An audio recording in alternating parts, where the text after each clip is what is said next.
დილა მშვიდობისა, სრულად საქმიან და გამრჯე საქმიანებს, გამრჯე შრომელებს, პროლეტარიატს და ქართულ ბურჟუაზიას, წარმატებული კვირეული ყველას, ორშაბათს დილიდან ვიწყებთ და ვიქოქებით. მოკლედ, საქართველოს სჭირდება ღრმაწლოვანი პორტი და აუცილებლად ექნება ის განაცხადა პრემიერმა გერმანიიდან და არც იმის თქმა დავიწყებია, რომ ძალიან ცუდი სპეკულაცია აღნიშნული თემის დაკავშირება ანაკლიის პორტის მშენებლობასთან. და ცუდ სპეკულაციას სათავე უკაცრავად ვინ დაუდო? ან ღრმაწლოვანი პორტი საქართველოში რომ აშენდება, ეგ რომელ ღრმაწლოვან პორტზე საუბრობთ? საქართველოში ანაკლიის ამოქოქვის მერე თითქმის ყველა პორტმა გაიღვიძა, ასე რომ დააკონკრეტეთ თქვენი პრეტენზიები და გამონათქვამებიც ბატონო პრემიერ-მინისტრო. წიაღის სექტორის რეფორმა მთავრობას დასამტკიცებლად უახლოეს მომავალში წარედგინება. ხო, ეს იდეაში გჭირდებოდა ასე დაახლოებით 5-7 ან 15 წლის წინ რომ მიგვეღო. ეს ამბავი ნამდვილად არ იქნებოდა ურიგო და ბევრ საერთაშორისო სკანდალსაც ავიშორებდით თავიდან. მთავრობა ქარსაცავი ზონების მოწესრიგებისთვის კანონპროექტის ინიციირებას გეგმავს. ესეც ნამდვილად გჭირდება, ეტყობა მთავრობა ქარმა შეაწუხა სუბსარქისის ბოლო პერიოდის, რომელიც ძალიან მოგვიხშირდა საქართველოში და ისე ზოგადად ამინდის გაუმჯობესებას სუბსარქისის გადასვლის შემდეგ 20 თებერვლის შემდეგ უნდა ველოდოთ. მოკლედ ასე გვეუბნებიან სინოპტიკოსები ჰიდრომეტრცენტრიდან. ელექტროენერგეტიკული ბაზრის ოპერატორის მონაცემებით 2019 წლის იანვარში ქართლის ქარის ელექტროსადგურმა გასული წლის ანალოგიური პერიოდის მაჩვენებელზე თითქმის 8%-ით ნაკლები ელექტროენერგია გამოიმუშავა. არანერვიულოდ ისეთი ქარია ბოლოს 3 დღეა, რომ 8%-ს კი არა 88%-ს ამოაგდებს ერთად ეგ ქარის ელექტროსადგური. აუდიტის სამსახურის ინფორმაციით კი საგარეჯოში 200.000 ლარი დახარჯეს ბაზრის მშენებლობაში, რომელსაც არ იყენებენ. სახელმწიფო აუდიტის სამსახურმა საგარეჯოს მუნიციპალიტეტის შესაბამისობის აუდიტის ანგარიში ასევე დაწერა, რომ საგარეჯოს მუნიციპალიტეტის მიწის მოიჯარები ფულს ძირითად შემთხვევაში არ უხდიან. აგდებენ რა. იანვარში ყველაზე მეტი ქართველი თურქეთიდან გამოადეპორტეს შინაგან საქმეთა სამინისტროს ინფორმაციით. შეხარ ჩემი ბატონი, მეზობელი სახელმწიფოდან დეპორტაცია საქართველოს 107 მოქალაქეს გაუკეთეს. მეორე ადგილზე ამ მიმართულებით ისრაელია. იანვარში ამ ქვეყნიდან საქართველოს 82 მოქალაქე გადმოადეპორტეს. ერთ-ერთი ვარიანტი იყო 83 ყოფილიყო სალომე ჭიპაშვილზე, მაგრამ 100 ზაფხულში ეს ამბავი და არც მოხვდა სტატისტიკაში.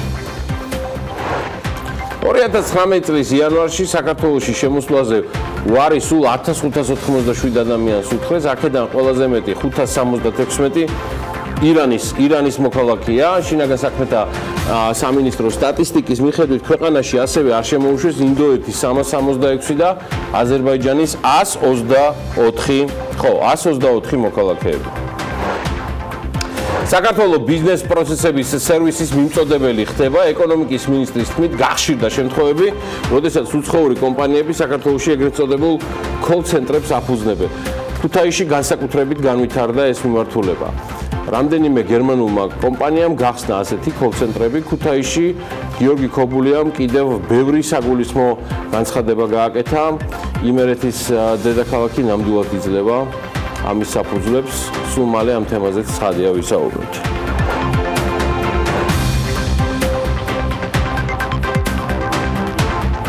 ესე იგი, ყველაფერს წარმოვიდგენდი, მაგრამ აი TBC ჯგუფის და მის ირგვლივ განვითარებული მოვლენების პარალელურად ამდენი სხვა ინფორმაცია თუ წამოვიდოდა, აი ეს გულწრფელი ქართული იუმორით და რეალობის მწარე სარკაზმით გაჯერებული, ნამდვილად ვერ ვიფიქრებდი.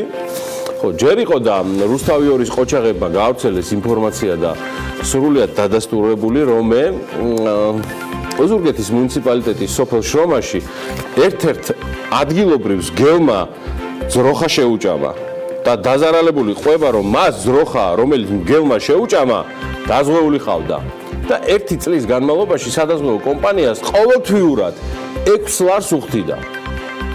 მან სადაზღვეოს მიყენებული ზარალის ანაზღაურება მოსთხოვა და სადაზღვეო კომპანიის ექსპერტებმა კი შეჭმული პირუტყვის 70%-ის წარსდგენა მოსთხოვა. მეპატრონე მორდღიანი ძებნის შემდეგ, ანუ წავიდა და ეძება.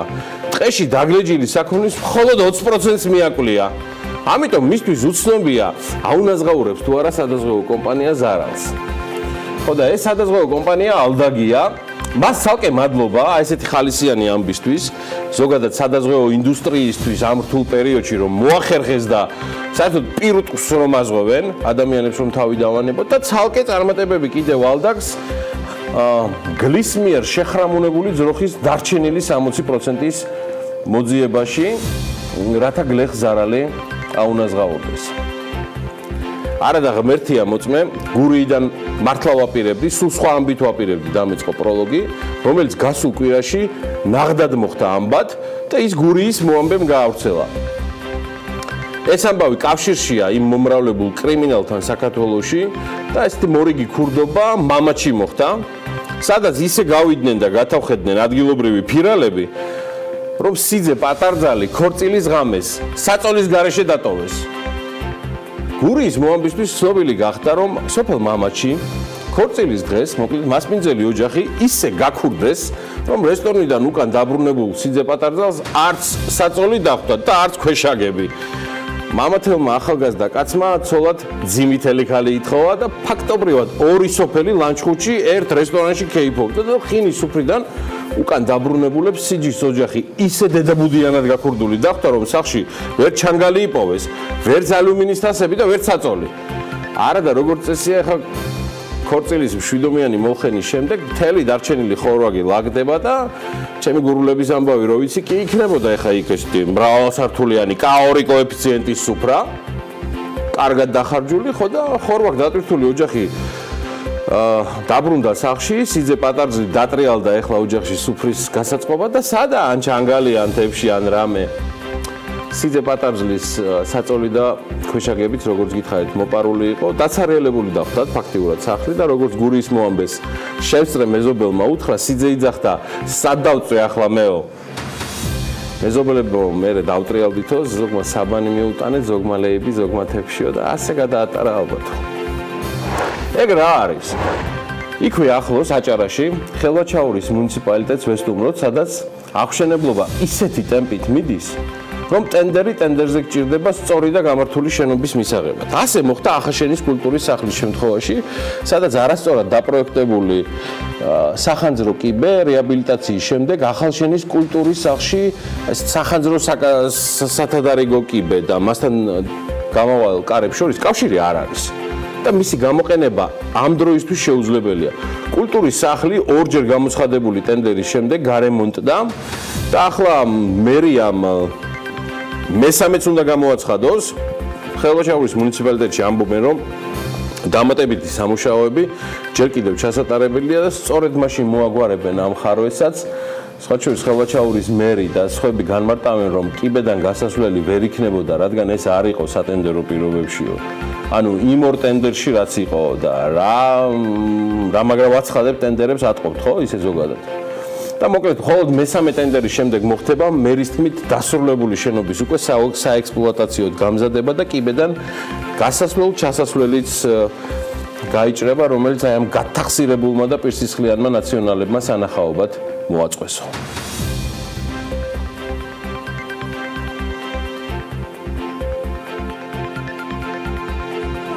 ხელვაჩაურის მერიის წარმომადგენელი ამბობს, რომ კიბესთან დამაკავშირებელი კარი მომავალში გაკეთდება. ფუნქციო კიბე პრობლემას არ უქმნის და დატვირთვას მესამე სატენდერო სამუშაოების დასრულების შემდეგ. ხო. კაი ამბავი კი გამოუვიდათ და ამასობაში თქვენ ტენდერებს მათ სწორად დაგეგმოს და თავის მომას უნდა იდეაში მიხედვა, რომ დასაცინია არც იქნებოდით თან ალალად. თორემ საჩქაროა ეს ამბავი, ამ სანახაობებში ქვეყანა სულ იქნება და თქვენ პურზე და მის ხელმისაწვდომობაზე აგებთ პასუხს. ისე მადლობა ჭეშმარიტი ლათინური სიბრძნის პანემეთ სირკენსეს ან პური და სანახაობის გახსენებისთვის, ოღონდ პურზეც იბრძუნეთ, პურზეც ხელვაჩაურებისთვის და დანარჩენებისთვის. ერთის და გავსერიოზულდით, საქმიანები ბიზნესურად შეუდგებით ამბებს, ეს მაინც ეთყობა ანას დაბადების დღის გამოყოლილია. ქუვეიტის ჰოკეის ნაკრებმა კუნძულ სახალინზე გამართული ტურნირი სერიოზულად კატასტროფული შედეგებით დაასრულეს. არაბული ქვეყნის ეროვნულმა გუნდმა 4 შეხვედრა ჩაატარა და ჯამში 219 შაიბა გაუშვა. პირველ მატჩში ქუვეითელებმა ერთ-ერთ შორეული აღმოსავლეთის ფედერალური ოლქის გუნდთან 60-0 წააგეს. მერე ციმბირის გუნდთან წააგეს 77-0 და ბოლოს სახალინთან მაინც შედარებით იბრძოლეს და 28-0 წააგეს, მაგრამ ვერაფერი ვერ ქნეს იაპონიასთან 54-0 მოუგეს იაპონელებმა და ახლა ამ ამბავში გასაკვირი ჯამში არაფერი არ იქნებოდა. არც ის არის გასაკვირი, რომ ქუვეითელები, რომლებიც ერთ-ერთი ყველაზე მდიდარი ქვეყნის წარმომადგენლები არიან, გინესის სტატისტიკით აგებენ სპორტის სახეობაში, რომელთან სადღაც ახლოსაც არ გაუვლიათ. მე პირადად უფრო შემდეგი ამბავი მიკვირს, თუმცა არც დიდად მიკვირს, კაცმა რომ თქვა, რადგან ყურიც და გონებაც ერთად შეეჩვია, ანუ ჩვენების მიღწევებს, ქართველების მიღწევებს ჰოკეიში. მაგრამ ჩვენი გოგოებისგან ამას ნამდვილად არ ველოდი და აგერ ამბავი ქუთაისის ქალ ჰოკეისტთა გუნდმა ევროპის საკლუბო ჩემპიონატზე წარმატებული სტარტი აიღო ქუთაისელმა გოგოებმა, რომლებიც ჩელენჯერ ჯგუფში გამოდიან, დღეს 2 შეხვედრა გამართეს და ორივეში გაიმარჯვეს, კაცო. პირველ ტურში ქუთაისლებმა ფინური პორვო 16-0 დაამარცხეს და მეორე შეხვედრაში კი ქუთაისის ჰოკეისტთა გუნდმა დანიური კოპენჰაგენი 8-6 დაამარცხა. ჩელენჯერის გუნდებს შორის ევროპის საკლუბო ჩემპიონატი დღეს სერბეთის დედაქალაქ ბელგრადში დაიწყო ამ რამდენიმე დღის წინ და ქუთაისთან ერთად ჯგუფში, როგორც გითხარით, ფინური პორვო, დანიური კოპენჰაგენი და სერბეთის ბასკეთი ასპარეზობენ. ბარაქალა გოგოებს და მათ ოჯახებს, წვრთნელებს. იყო დრო ჩვენს მშობლიურ და არაჩვეულებრივ ქუთაისში ცურვას ცარიელაუში ასწავლიდნენ, მე მახსოვს ესეთი დრო, და სადამდე წავიდა ტექნიკა და განვითარება. გეომადურებო, ნახეთ რა ყოჩაღები არიან ჩვენი გოგოები, ეჭვი მაქვს მათი მწვრთნელის მეტსახელი ფეოლა იქნება, და მათ დიდ წარმატებებს უსურვებ. მაღაზიიდან სენდვიჩის მოპარვის გამო სლოვენიის პარლამენტის დეპუტატმა დატოვა თანამდებობა. ეს BBC-მ გაავრცელა ეს ინფორმაცია. ეს მართველი პარტიის სახელი არის მარიან შარეცისისი, ეს პარტიის სახელია, ხოლო დეპუტატის სახელია დარი კრაიჩამა, რომელმაც განმარტა, რომ მაღაზიის პერსონალი არ მაქცევდაო სათანადო ყურადღებასო და ამიტომ გადაუწყვიტა უსაფრთხოების სისტემა გამომეცადაო და დაწესებულება თანხის გადაუხდელად დატოვა. სათვალთვალო კამერების არსებობის მიუხედავად მაღაზიიდან სენდვიჩის ქურდობა იდეაში მართლა შეუმჩნეველი დარჩა. თუმცა დეპუტატის პრინციპით მოგვიანებით მოუბრუნდი და ფულის გადავიხადეო და ბოდიშის მოხდის მიუხედავად კრაიჩიჩმა ამ რაღაც სოციალურ ტექნოლოგიური ექსპერიმენტის გამო დატოვა პარლამენტი. ჩვენი მთავრობის და პარლამენტის წევრები ღმერთმა დაიფაროს ესეთი ინციდენტებისგან. საქართველოში გაცილებით მძიმე გამოწვევებია მცირედ სენდვიჩზე კონსულტანტის თუ გამყიდველის ყურადღების უგულებელ ყოფის გამო ვინ გადადგება ან რატომ უნდა გადადგეს, როცა ეხლა აგერ ახალი გამოწვევა აქვს ოქრო ხალხს თავიანთი საკომუნიკაციო გენიოსებისგან მიღებული და ის ორი მიმართულებით ვითარდება. ერთი არის აი როგორ გავამართლოთ მოსამართლეთა უბადო დანიშვნები და აქ ყველაა ჩართული მათი კარის ექსპერტებიდან დაწყებული დასრულებული უმაღლესი თანამდებობის პირებით, მაგრამ ნუ ლაქნან ლა არ გამოსდით ალაფერი. და ვერაფრით ვერ გამოსდით ეს ამბავი, მაგრამ მაინც ჯიქურ აწვებიან თავის ამბავს და ეწვალებიან. ეს ფაქტია.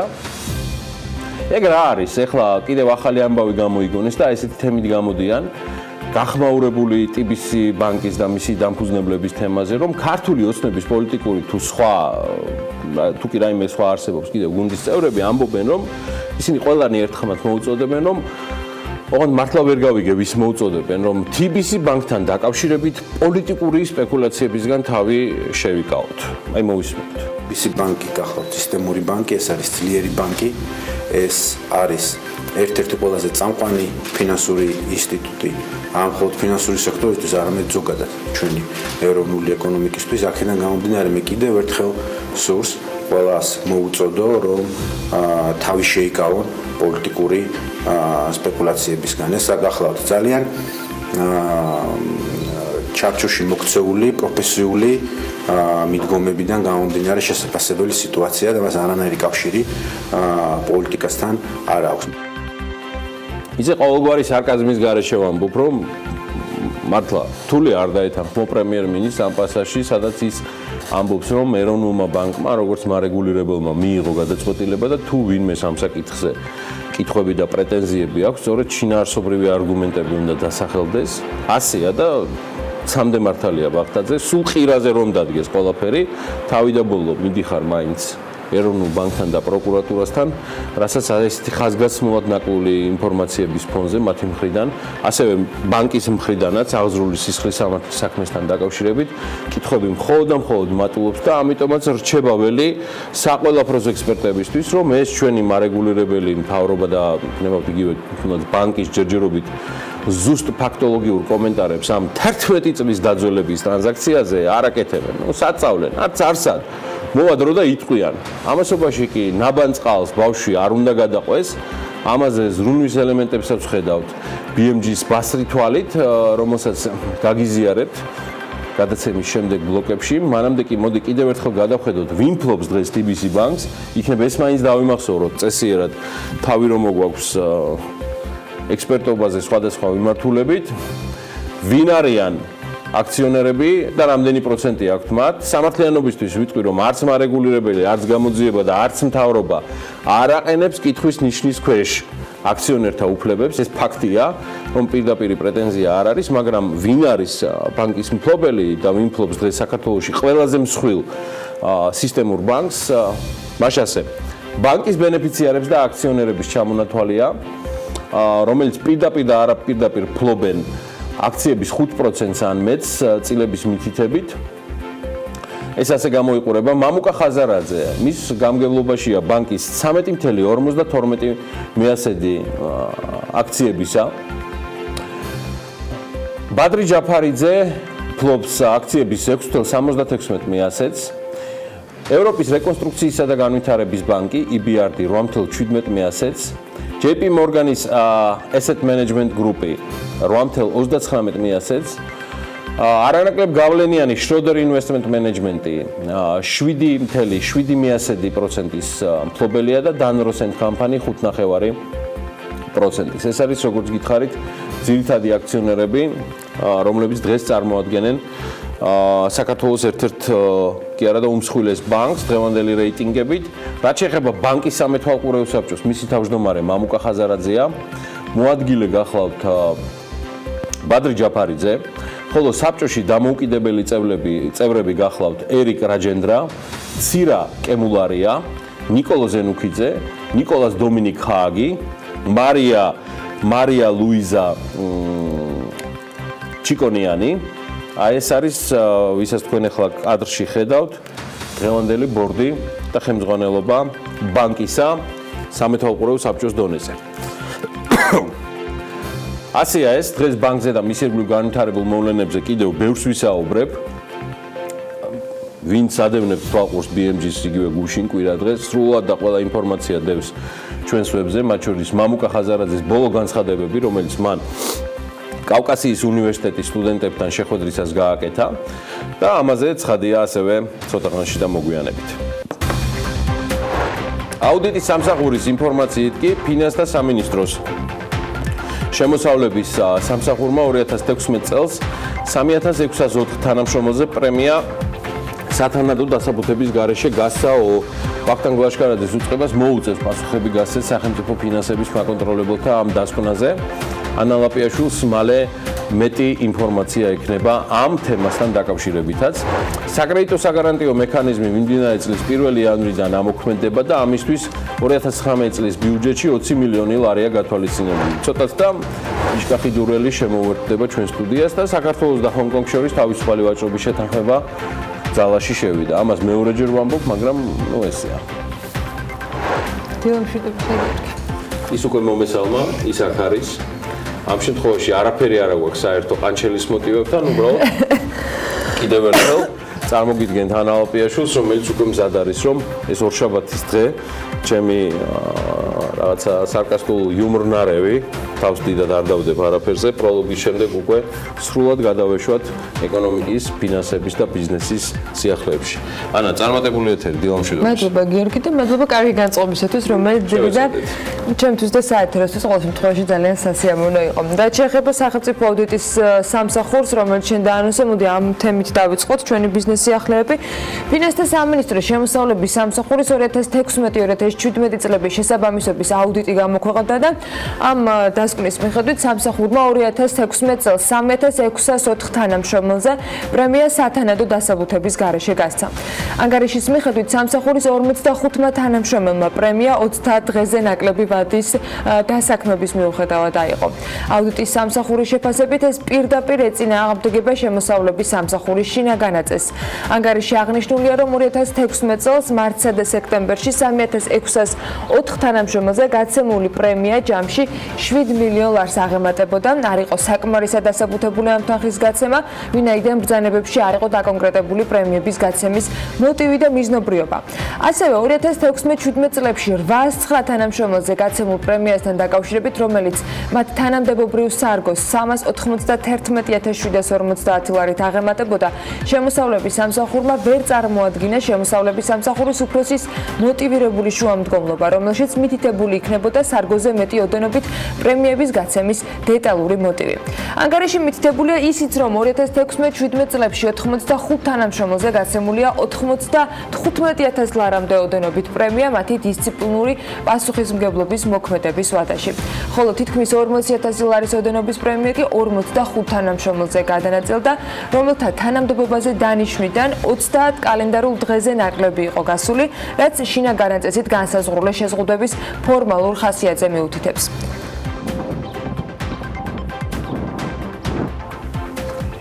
მთავრობის მიერ დაანონსებული საკრედიტო საგარანტიო მექანიზმი მიმდინარე წლის 1 აპრილიდან გამოქმედება, რომლის ფარგლებშიც მცირე და საშუალო ბიზნესის მიერ მიღებული საბანკო კრედიტის მაქსიმუმ 70%-ის გარანტორი საკრედიტო საგარანტიო სქემა იქნება. 2019 წლის ბიუჯეტში საკრედიტო საგარანტიო სქემის ფარგლებში გაცემული სესხების უზრუნველყოფისათვის 20 მილიონი ლარია გათვალისწინებული. ეს სქემა აწარმოეს საქართველოში სააგენტოს ქვეშ ამოქმედდა, რომელიც განახორციელებს სქემის ადმინისტრირებას, სქემა კი დაფუძნებული იქნება თავის მხრივ პორტფელის გარანტიებზე და სესხის შეფასება განხორციელდება ბანკის მიერ. სააგენტოში განმარტავენ, რომ საწარმოთა გამოკითხვაზე დაფუძნებული არაერთი კვლევა ადასტურებს, რომ ფინანსებზე ხელმისაწვდომობა განსაკუთრებით მცირე და საშუალო ზომის საწარმოებისათვის ჯერჯერობით კვლავ მნიშვნელოვან პრობლემად რჩება. საქართველოს ეკონომიკისა და მდგრადი განვითარების სამინისტროს წიაღის ეროვნული სააგენტოს ორგანიზებით კი კერძო სექტორის და არასამთავრობო ორგანიზაციების წარმომადგენლებთან საჯარო დისკუსია გაიმართა, სადაც წიაღის სექტორის მიმდინარე რეფორმის ფარგლებში შემუშავებული პოლიტიკის და სტრატეგიის დოკუმენტის სამუშაო ვერსია განიხილეს. წიაღის ეროვნული სააგენტოს ხელმძღვანელმა მაია ზავრაშვილმა თქვა, რომ სისტემის განჯასაღებისათვის ძირეული რეფორმა განხორციელდება, რომლის მიზნითაც წიაღით სარგებლობის პოლიტიკის და მართვის სტრუქტურულ გაუმჯობესებასთან ერთად ფინანსური და ეკონომიკური სარგებლიანობის ოპტიმიზაცია მოხდება იმისათვის, რომ ქვეყანაში სასაქონლო პროდუქტებით შეიქმნას დამატებითი ღირებულება. წიაღის სექტორის რეფორმა ევროპის რეკონსტრუქციისა და განვითარების ბანკის ფინანსური მხარდაჭერით ხორციელდება.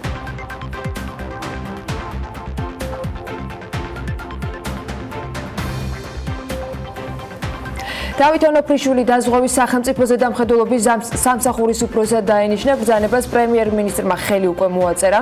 სამსახურის თანამშრომლებს ონოფრიშვილი საქართველოს მთავრობის ადმინისტრაციის უფროსმა კახა კახიშვილმა და საქართველოს პარლამენტის საფინანსო საბიუჯეტო კომიტეტის თავმჯდომარე მირაკლი კოზანაძემ წარუდგინეს.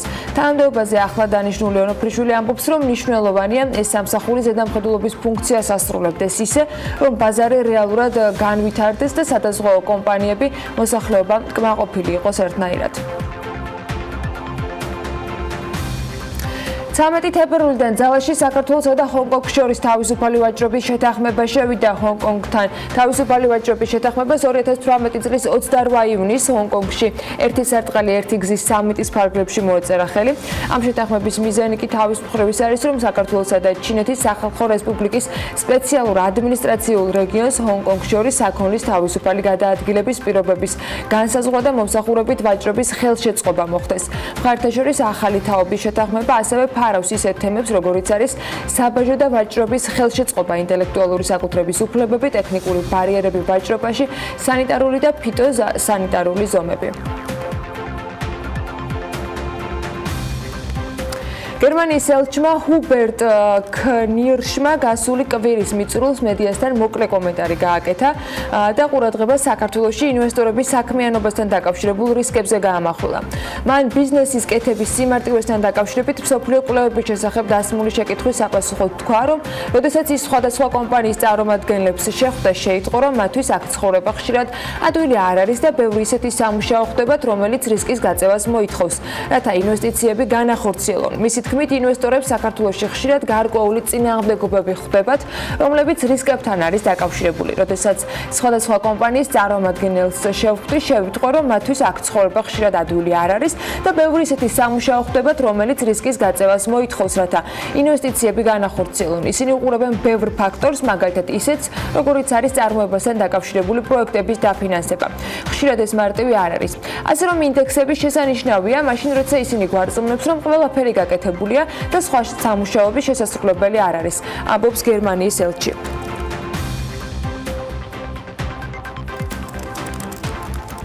გერმანიის ელჩის განცხადებითვე გერმანული მხარე საქართველოში ინვესტიციების განხორციელებას გააგრძელებს. კნირშმა ყურადღება გაამახვილა იმაზე, რომ საქართველოს მსოფლიო ბაზრისთვის მზის პანელების წარმოების პოტენციალით არის. თუ ეს საქართველოში განხორციელდება, ვფიქრობ, იქნება იმის ნიშანი, რომ აქ ყველაფრის წარმოებაა შესაძლებელი, ამბობს ჰუბერტ კნირში.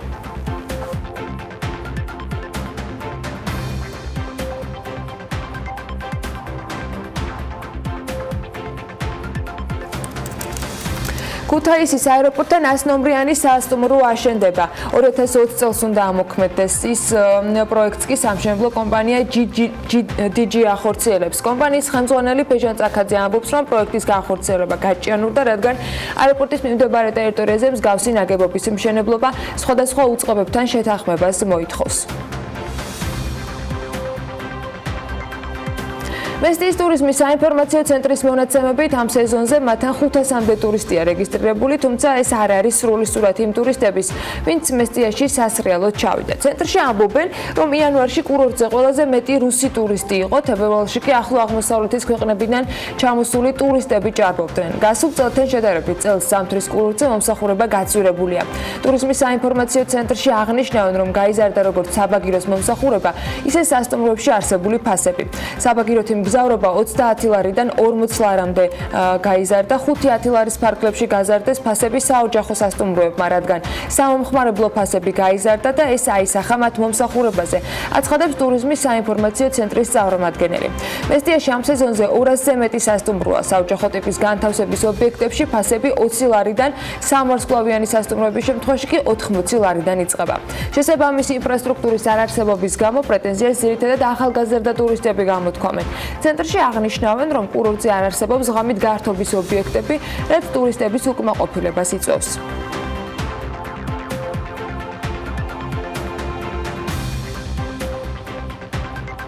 სამცხე-ჯავახეთის სამხარეო ადმინისტრაციის და ბორჯომის მუნიციპალიტეტის ინიციატივით ბორჯომის ცენტრალური პარკის განვითარების კონცეფციის კონკურსი გამოცხადა.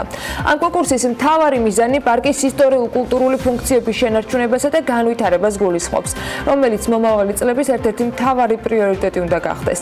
საკონკურსო ჟიური 10 წევრისგან დაკომპლექტდება, მის შემადგენლობაში იქნებიან ბორჯომის მუნიციპალიტეტის მერის და საკრებულოს, ასევე სამცხე-ჯავახეთის სამხარეო ადმინისტრაციისა და სამინისტროების წარმომადგენლები. ასევე ბორჯომის საპატიო მოქალაქეები, არასამთავრობო სექტორი და ადგილობრივი ბიზნესმენები.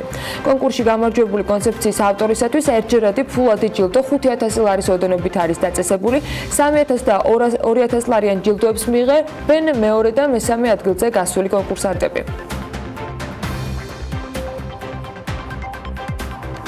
თელავის მუნიციპალიტეტის სოფელ ნაფარელში დასასვენებელი სკვერები მოეწყობა. კახეთის ხმას თელავის მერიაში განუცხადეს, რომ პროექტი სოფლის მხარდაჭერის პროგრამის ფარგლებში განხორციელდება. სოფლის მხარდაჭერის პროგრამის ფარგლებში დასახლების საერთო კრება შედგა და თელავის მუნიციპალიტეტის მაცხოვრებლებმა მათთვის პრობლემური საკითხები განიხილეს. ძირითადი პრიორიტეტები იყო დასახელებული და კენჭისყრის შედეგად ორი მნიშვნელოვანი საკითხი გამოვლინდა. სოფლის სასაფლაოს შემოღობა, გასუფთავება და სველი წერტილების მოწყობა. ამბულატორიის ეზოში და სოფლის ცენტრში სკვერების მოწყობასთან ერთად. სოფლის მხარდაჭერის პროგრამის ფარგლებში მუნიციპალიტეტში 717,000 ლარი უნდა დაიხარჯოს.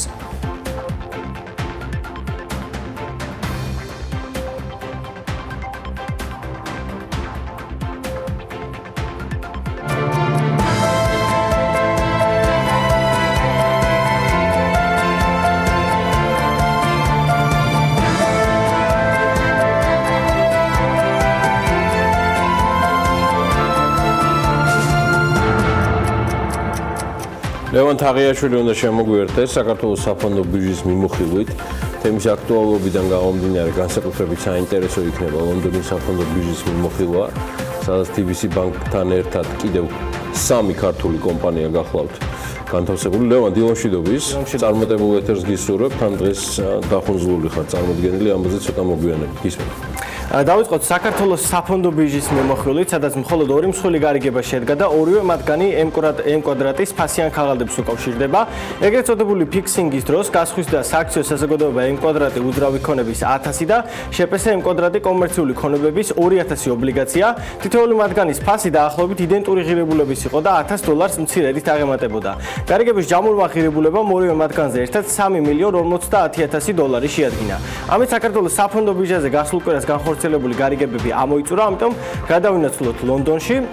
დავიწყოთ TBC ბანკით, რომელიც გალთენთაგარდის მონაცემებით 150,000-ზე მეტ აქციაზე დაიდო გარიგება და ჯამურმა ღირებულებამ 2 მილიონ ფუტს ოდნავ გადააჭარბა. საქართველოს ბანკის 207,000-ზე მეტ ფასიან ქაღალდზე დაიდო გარიგება ღირებულებით 3,402,000 ფუნტი. ჯორჯია კაპიტალის 140,000-ზე მეტი ფასიანი ქაღალდი გასხვის და 1,580,000 ფუნტად. საქართველოს ჯანდაცვის ჯგუფის კი 157,000 აქცია გაიყიდა. ანუ რა მაინტერესებს? ჩემთვის საინტერესოა ერთი კვირის განმავლობაში ტრენდიდან გამომდინარე, რამდენი შემცირდა თითო აქციის ფასი. ეს ცხადია. რაღაც საერთო ასახვას უკვე ფინანსური წლის დასასრულს პოვებს, გულისხმობ, სულაც არ არის აუცილებელი, რომ კომპანიამ ზარალი დაამთავროს, პირიქით მე დარწმუნებული ვარ, რომ TBC წავაზევით, თუმცა ჯამში საბაზრო კაპიტალიზაცია, ანუ კომპანიის ღირებულება ლონდონის ბირჟაზე ასევე ლევან, რასაც შენ მიადევნე თვალყური, დაკორექტირდა თუ არა? ცხადია დაკორექტირდა, ამ 4 კომპანიიდან ლოგიკურია TBC ბანკის აქციები გაუფასურდა ყველაზე მეტად. ბოლო 1 კვირის განმავლობაში ის 6.5%-ით შემცირდა და თითო ფასიანი ქაღალდის ღირებულებამ 14-დან 13 ფუნტ სტერლინგამდე დაიწია, თუმცა აქვე უნდა აღინიშნოს, რომ გასულ კვირას სანამ ეროვნული ბანკის გადაწყვეტილება გახდებოდა ცნობილი, მისი აქციების ფასი მაინც შემცირებული იყო 3%-ით. კიდევ უფრო შორეულ წარსულში თუ დავბრუნდებით, ვნახავთ, რომ 2 კვირის წინ კლების რიცხვი 2% იყო, რაც შეეხება TBC ბანკის საბაზრო კაპიტალიზაციას, აქ ნამდვილად სერიოზული ვარდნაა გამომდინარე იქიდან, რომ 1 კვირის განმავლობაში კომპანიის ღირებულება ზუსტად 50 მილიონი ფუნტ სტერლინგით შემცირდა. რაც შეეხება სხვა კომპანიებს, საქართველოს ბანკის აქციების ფასი 6%-ით გაიზარდა, საბაზრო კაპიტალიზაციამ კი 45 მილიონი ფუნტ სტერლინგით მოიმატა. ჯორჯია კაპიტალის საბაზრო კაპიტალიზაცია ამჟამად 424 მილიონი ფუნტია, საქართველოს ჯანდაცვის ჯგუფი კი 309 მილიონი ფუნტი ღირს. რაც შეეხება სხვა სიახლეებს, უკვე საქართველოს საფონდო ბირჟაზე მისი ინდექსი JSX ბოლო 1 კვირის განმავლობაში არ შეცვლილა და 140 ერთეულისგან შედგება. ბირჟის საბაზრო კაპიტალიზაცია კი 31 იანვრის მონაცემებით, როგორც ეკრანზე ხედავთ, 1,941 მილიონი ლარია.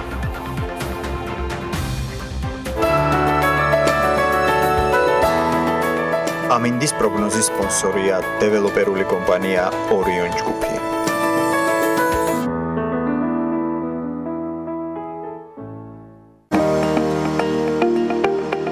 ამინდის პროგნოზის სპონსორია სადაზღვევო კომპანია უნისონი. თავისუფალი დაზღვევა თქვენი სიმშვიდისათვის.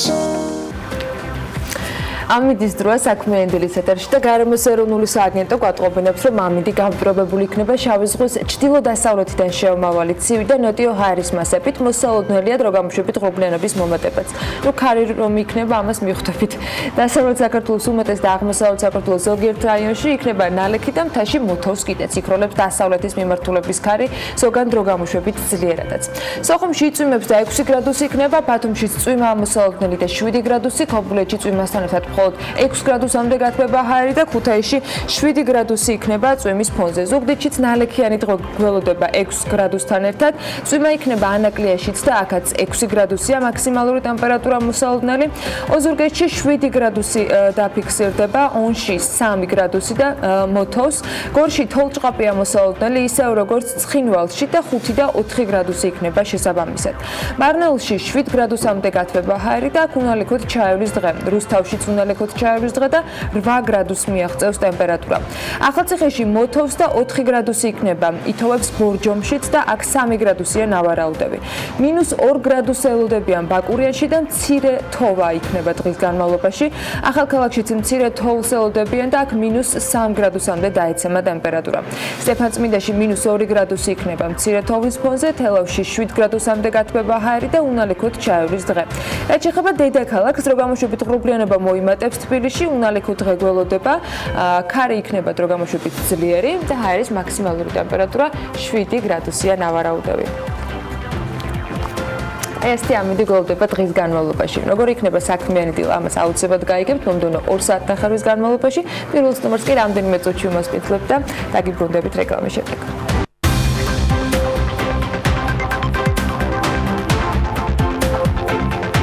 მთავრობის მიერ დაანონსებული საკრედიტო საგარანტიო მექანიზმი მიმდინარე წლის 1 აპრილიდან ამოქმედება, რომლის ფარგლებშიც მცირე და საშუალო ბიზნესის მიერ მიღებული საბანკო კრედიტის მაქსიმუმ 70%-ის გარანტორი საკრედიტო საგარანტიო სქემა იქნება. 2019 წლის ბიუჯეტში საგარანტიო სქემის ფარგლებში გაცემული სესხების უზრუნველყოფისათვის 20 მილიონი ლარია გათვალისწინებული. როგორ დაიხარჯება ეს 20 მილიონი, ვიზე გადანაწილდება და შესაბამისად რა წვდომა ექნებათ მცირე და საშუალო მეწარმეებს. ამაზე განმარტებს მიხეილ ხიდურელისგან სააგენტო აწარმოების საქართველოში ხელმძღვანელისგან მოვისმენთ, რომელიც შემოგვიერთდა საქმიანი ეთერში. ეს არ იქნება ერთადერთი თემა, რომელზეც მიხეილ ხიდურელთან ვისაუბრებთ. აქტიური კვირა ქონდა ტრადიციულად აწარმოების საქართველოს გასული კვირა და საკმაოდ საინტერესო თემებია დაგეგმილი მიმდინარე კვირაში. დილამშვიდობის კიდევ ერთხელ მოდი დავიწყოთ თავარით, რაც აინტერესებთ ყველაზე მეტად ამ თემაზე, რა ფორმით იმუშავებს ეს ფონდი. თვითონ ფორმატი ახსნათ და მე უკვე ჩავშალოთ შედარებით დეტალებში, რომ ბენეფიციარებმა მოისმინონ რეალობა. გესალმებით, ანა გიორგი მესალმები სრულად საქართველოს. დიახ, ფონდის მთავარი მიზანი იყო მცირე და საშუალო ბიზნესის ფინანსებზე ხელმისაწვდომობის დამატებითი ინსტრუმენტის შექმნა, ამიტომ რომ საგარანტიო თანხა და უზრუნველყოფა იყო ერთ-ერთი უმთავრესი პრობლემა, რომელიც მცირე და საშუალო ბიზნესს ჰქონდა. ფორმა იქნება ძალიან მარტივი, ანუ პირველი first come first serve, ანუ პირველი დაინტერესების პრინციპით გაიცემა ეს თანხა, ანუ მაგალითად, როდესაც ბანკი გაცემს ამ ტიპის სესხს და მას ბენეფიციარს პრობლემა იქნება უზრუნველყოფის, შესაბამისად მოხდება უკვე ამ საგარანტიო სქემის სარგებლობა. ჩვენ გვინდოდა რომ თანაბარი შანსი და შესაძლებლობა მიგვეცა ყველა ბანკისთვის, შესაბამისად ავირჩიეთ ეს first come first serve პრინციპი. 70 დიახ, მაქსიმუმ 70%-მდე მოხდება უზრუნველყოფა თანხის. ჯამში ეს 20 მილიონი, რომელიც გათვალისწინებული არის 2019 წლის ბიუჯეტში, მოემსახურება სადღაც 285 მილიონ ლარამდე სესხს, რაც დამეთანხმებით საკმაოდ დიდი სტიმული იქნება. 285 მილიონი ლარის სესხს, რაც დამატებითი სტიმული იქნება, რა თქმა უნდა, ამ კომპანიებისთვის. კიდევ ერთი სიახლე, რაც შეგვიძლია ვთქვათ, არის ის, რომ სუბსიდირების პროგრამისგან განსხვავებით, აქ სფეროები და სექტორები არის ბევრად გაშლილი. მაგალითად, აქ დამატებული გვაქვს საგანმანათლებლო ბიზნესი, ასევე მაღალტექნოლოგიური სამედიცინო ბიზნესები და ასევე ბიზნეს პროცესის აუთსორსინგი. ხარჯია თუ დამატებით თქვათ სააგენტო კიდევ გამოყოფს თანხებს, რომ მათ შორის ეს ტრენინგები გააკეთოს მეწარმეებისთვის. ამ ეტაპზე ეს იქნება 20 მილიონი გამოყოფილი იქნება კონკრეტულად ამ საგარანტიო სქემისთვის. პარალელურ რეჟიმში გრძელდება სუბსიდირების, ანუ თანადაფინანსების პროგრამა. ერთი და იგივე სესხზე ორივე კომპონენტით ვერ ისარგებლობ, უბრალოდ აქ ჩვენ გვინდოდა ბევრად მარტო მასშტაბი მიგვეცა, რესტორნებიც იქნება მაგალითად აქ, ოღონდ აქაც გვინდა რომ მაქსიმალურად რაღაც მაღალტექნოლოგიური, ან ესე ვთქვათ, ქართული კულინარიის ამახალისებელი რესტორნები გაიხსნას, ანუ რეალურად ტრიალებთ ისევ იმ ჯაჭვში, რომ უნდა იქნებოდეს ქართული, ნაცვლებოდეს იმპორტი და მიდიოდეს. კაი, მოდი ჩავშალოთ, ანუ როგორი პრინციპით ნაწილდება ეს 20 მილიონი, ზღვები, ქვედა ზღვარი არის, არ არის კრიტერიუმები, იმისა რომ აი უფრო 50,000 ლარიდან დაიწყება და მაქსიმალური თანხის სესხის ოდენობა, რომელსაც დაუგარანტიებთ 70%-ით იქნება 2 მილიონი ლარი, ანუ 50,000 ლარიდან 2 მილიონ ლარამდე. არის თუ არა მაშინ საფრთხე, რომ სიტყვაზე ვამბობ, თუ 2 მილიონიანი ბენეფიციარი გაჩნდა, მან ფაქტიურად შეიძლება 10% უკვე, ასე ვთქვათ, ამოჭამოს მთელი თქვენს მიერ გათვალისწინებული 1 წლის განმავლობაში სუბსიდია არის ეს, ასე ვთქვათ, ეს იქნება ძალიან კარგი, ეს ნიშნავს იმას, რომ რაღაც ფაქტიურად ძალიან წარმატებულად იმუშავებს, ესე ვთქვათ, ეს აგარანტიო სქემა და ძალიან ბევრი ბიზნესი ჩვენ არ ველოდებით, რომ პირველ წელსვე მოხდება, მაგალითად ამ თანხის სრულად ათვისება და თუ ეს ესე იქნება, რა თქმა უნდა, შემდეგ გადავხედოთ და ვიფიქროთ იმაზე, რომ ბიუჯეტი გაიზარდოს კიდევ. თქვენ ახსენეთ ახლა, რომ ვერ ისარგებლებენ აწარმოების საქართველოს კომპონენტით და ამ სესხზე ვერ ისარგებლებ ერთდროულად. იმიტომ რომ სხვა შემთხვევაში გამოდის, რომ რეალურად თან-თანა დაფინანსება ხდება საპროცენტო განაკვეთის და თამთლიანად ფაქტობრივად რაღაც უფასო ფული გამოდის, რაც ჩვენ ყოველთვის ვცდილობთ და ჩემი პირადი აზრიც არის, რომ ბიზნესის მხრიდანაც იყოს ძალიან ისეთი დიდი წვლილი, რომ მოხდეს უფრო ამ ბიზნესის სწორად მართვა. არის თუ არა ეს ის საგარანტიო ფონდი, რომელზეც ეკონომიკური პოლიტიკის კომიტეტის თავმჯდომარე რომან გაკულია საუბრობდა, ანუ გულისხმობ ის დიდი ხანი საუბრობდა ჯერ კიდევ გიორგი კვირიკაშვილის პრემიერ-მინისტრობის დროს ამ ფონდზეც, ანუ ამ თვეების განმავლობაში ეს არის ის ფონდი, რომელზეც მთავრობა და პარლამენტი ერთობლივად შეთანხმდით ფორმატი. ეს არის საგარანტიო სქემა და მაგიტო აღარ ქვია, ზუსტად ფონდი, რომ ალბათ ადრე იყო ზუსტად ფონდის სახელით იყო. ფონდის სახელით, დიახ, ეხლა მას ექნება სქემის სახე. შესაბამისად, ჩვენ როგორც აწარმოების საქართველოს სააგენტო ვიქნებით ამის ესე ვთქვათ ოპერირებაში და ადმინისტრირებაში ჩართული, რა თქმა უნდა, განვახორციელებთ მონიტორინგს, რომ ნახოთ, რომ არ მოხდეს ერთი სექტორის კონკრეტულად ძალიან გაჯერება და შემდეგ არ დავაფინანსოთ ისეთი ბიზნესები, რომლებიც შემდეგ ერთმანეთს შეჭამენ. შესაბამისად, ჩვენ გვექნება როგორც ადმინისტრატორის, ასევე მონიტორინგის როლი ამ შემთხვევაში. კიდევ ერთი რაც თქვენ ახსენეთ, ეს შეეხება თანხის გაცემასთან დაკავშირებით, ანუ იქნება თუ არა ისეთი ბიზნესები, რომლებიც ნულიდან იწყებენ, თუ ამასაც აქვს კრიტერიუმში მნიშვნელობა, ეს უნდა იყოს რაღაც უკვე გამოცდილებაზე დაფუძნებული, იმიტომ რომ როდესაც აწარმოების საქართველოს ბენეფიციარები ხდებიან, იქ ბევრი მიმართულებით ხდება, ხო, თქვენი მხრიდან დაინტერესება, გარდა იმისა, რომ ბანკმა საბოლოო ჯამში უნდა თქვას თანხმობა, რომ სესხს გასცემს. ამ შემთხვევაში კვალიფიკაცია, მიმართულება ამ ბიზნესში, თქვათ, ინტერესი რამდენად არის გათვალისწინებული. კრიტერიუმები აწარმოების ბენეფიციარი უნდა იყოს მომავალი სესხის უკაცრავად სქემის ესეთი ჩაკეტვა არ გვაქვს, შეიძლება იყოს, შეიძლება არ იყოს, რა თქმა უნდა, ნებისმიერი ადამიანისთვის არის ეს, ვინც ამ კრიტერიუმებს აკმაყოფილებს, პრინციპი იქნება ისე მარტივი, ანუ ბანკი იქნება პირველი ინსტანცია, რომელიც გადაწყვეტილებას მიიღოს თუ არა სესხი. ზუსტად იგივე სქემა, შემდეგ უკვე მხოლოდ იმ შემთხვევაში ირთვება ჩვენი საგარანტიო მექანიზმი, როდესაც ბენეფიციარს არ ყოფნის უზრუნველყოფა და ამ შემთხვევაში ზუსტად ბანკი გვთავს ჩვენ და ჩვენ გვაქვს უბრალოდ ჩეკის ფუნქცია, ესე ვთქვათ. მხოლოდ სახელმწიფოს ფულია გათვალისწინებული საომავლოდაც ამ შემთხვევაში საგარანტიო ფონდის შეიძლება ველოდოთ რაიმე საერთაშორისო ორგანიზაციების ან რაღაც ფონდების თანამონაწილეობა. კი ბატონო, ალბათ მოსალოდნელი არის ჩვენი დონორების მხრიდან დახმარება, იმიტომ რომ ისინი აქტიურად იყვნენ ჩართულები ზოგადად ამის ფორმულირებაში და შემდეგ ძალიან ბევრი განხორციელებაში. ვისთან იყო კონსულტაციები? კონსულტაციები მიიღო სოფლიო ბანკთან, ევროპის ბანკთან, საინვესტიციო ბანკთან და ბევრ დონორ ორგანიზაციასთან. შესაბამისად, ერთი მინდა თქვა, რომ აქ ეკონომიკის სამინისტროს და ჩვენი ჩართულობით ეს რაღაც ესე ვთქვათ ახალი ბორბალის მოგონება არ მოხდა, ეს არის ძალიან აპრობირებული სქემები, მაგალითად ყველაზე ცალსახა მაგალითი არის ირლანდია, სადაც ეს სქემა ძალიან წარმატებულად იმუშავა. კიდევ ერთხელ ვიტყვი, რომ ნებისმიერი პროგრამა სქემა არის ცოცხალი მექანიზმი, ამას ხშირად ვამბობ, ბიზნესთან და ეკონომიკასთან ერთად უნდა ვითარდებოდეს, ვნახავთ როგორ იმუშავებს, თუ რაღაც უკეთესი თემა გამოიკვეთა, რაც გააუმჯობესებს ამ სქემას და პროგრამას, რა თქმა უნდა, ამის გადახედვა მოხდება მუდმივ რეჟიმში, ანუ ეს არ იქნება რაღაც ერთი წესი.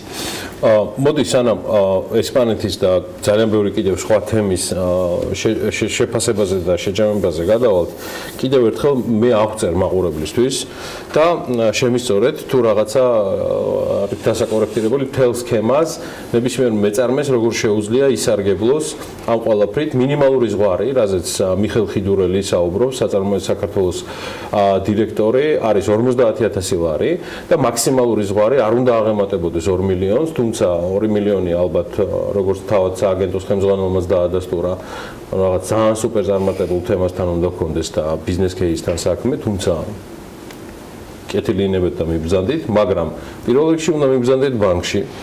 კომერციულ ბანკში, რომელიც ჩვეულებრივი წესით იხილავს თქვენს ბიზნეს შეთავაზებას, იხილავს სესხის დაფინანსების პირობებს და იმ შემთხვევაში თუ თქვენ არ ყოფნით უზრუნველყოფა იმ X რაოდენობის თანხის მისაღებად ნებისმიერი კომერციული ბანკისგან, თქვენ მიმართავთ უკვე სააგენტო საწარმოე საქართველოში, რომელიც ბანკთან კოორდინაციით განიხილავს უკვე თქვენს, ასე ვთქვათ, გვერდში დგომას და თანადაფინანსებას იმ უზრუნველყოფისა, რომელიც თქვენ მოგაკლდათ სასურველი ბიზნესისთვის საჭირო, არა სასურველი დავამთავროთ, თორემ მე კიდე ერთხელ ნულოვანი ვალების განულებაც გამეორდება, ამიტომ თქვენი ბიზნესისთვის საჭირო თანხის მისაღებად. აი ეს არის ჯამში სქემა, რომელსაც თქვენ სახელმწიფო გთავაზობთ ეკონომიკის სამინისტროს სააგენტო საწარმოე საქართველოში. რომელიც არ უნდა აღემატებოდეს 70%-ს. ხო, მართალია, ანა.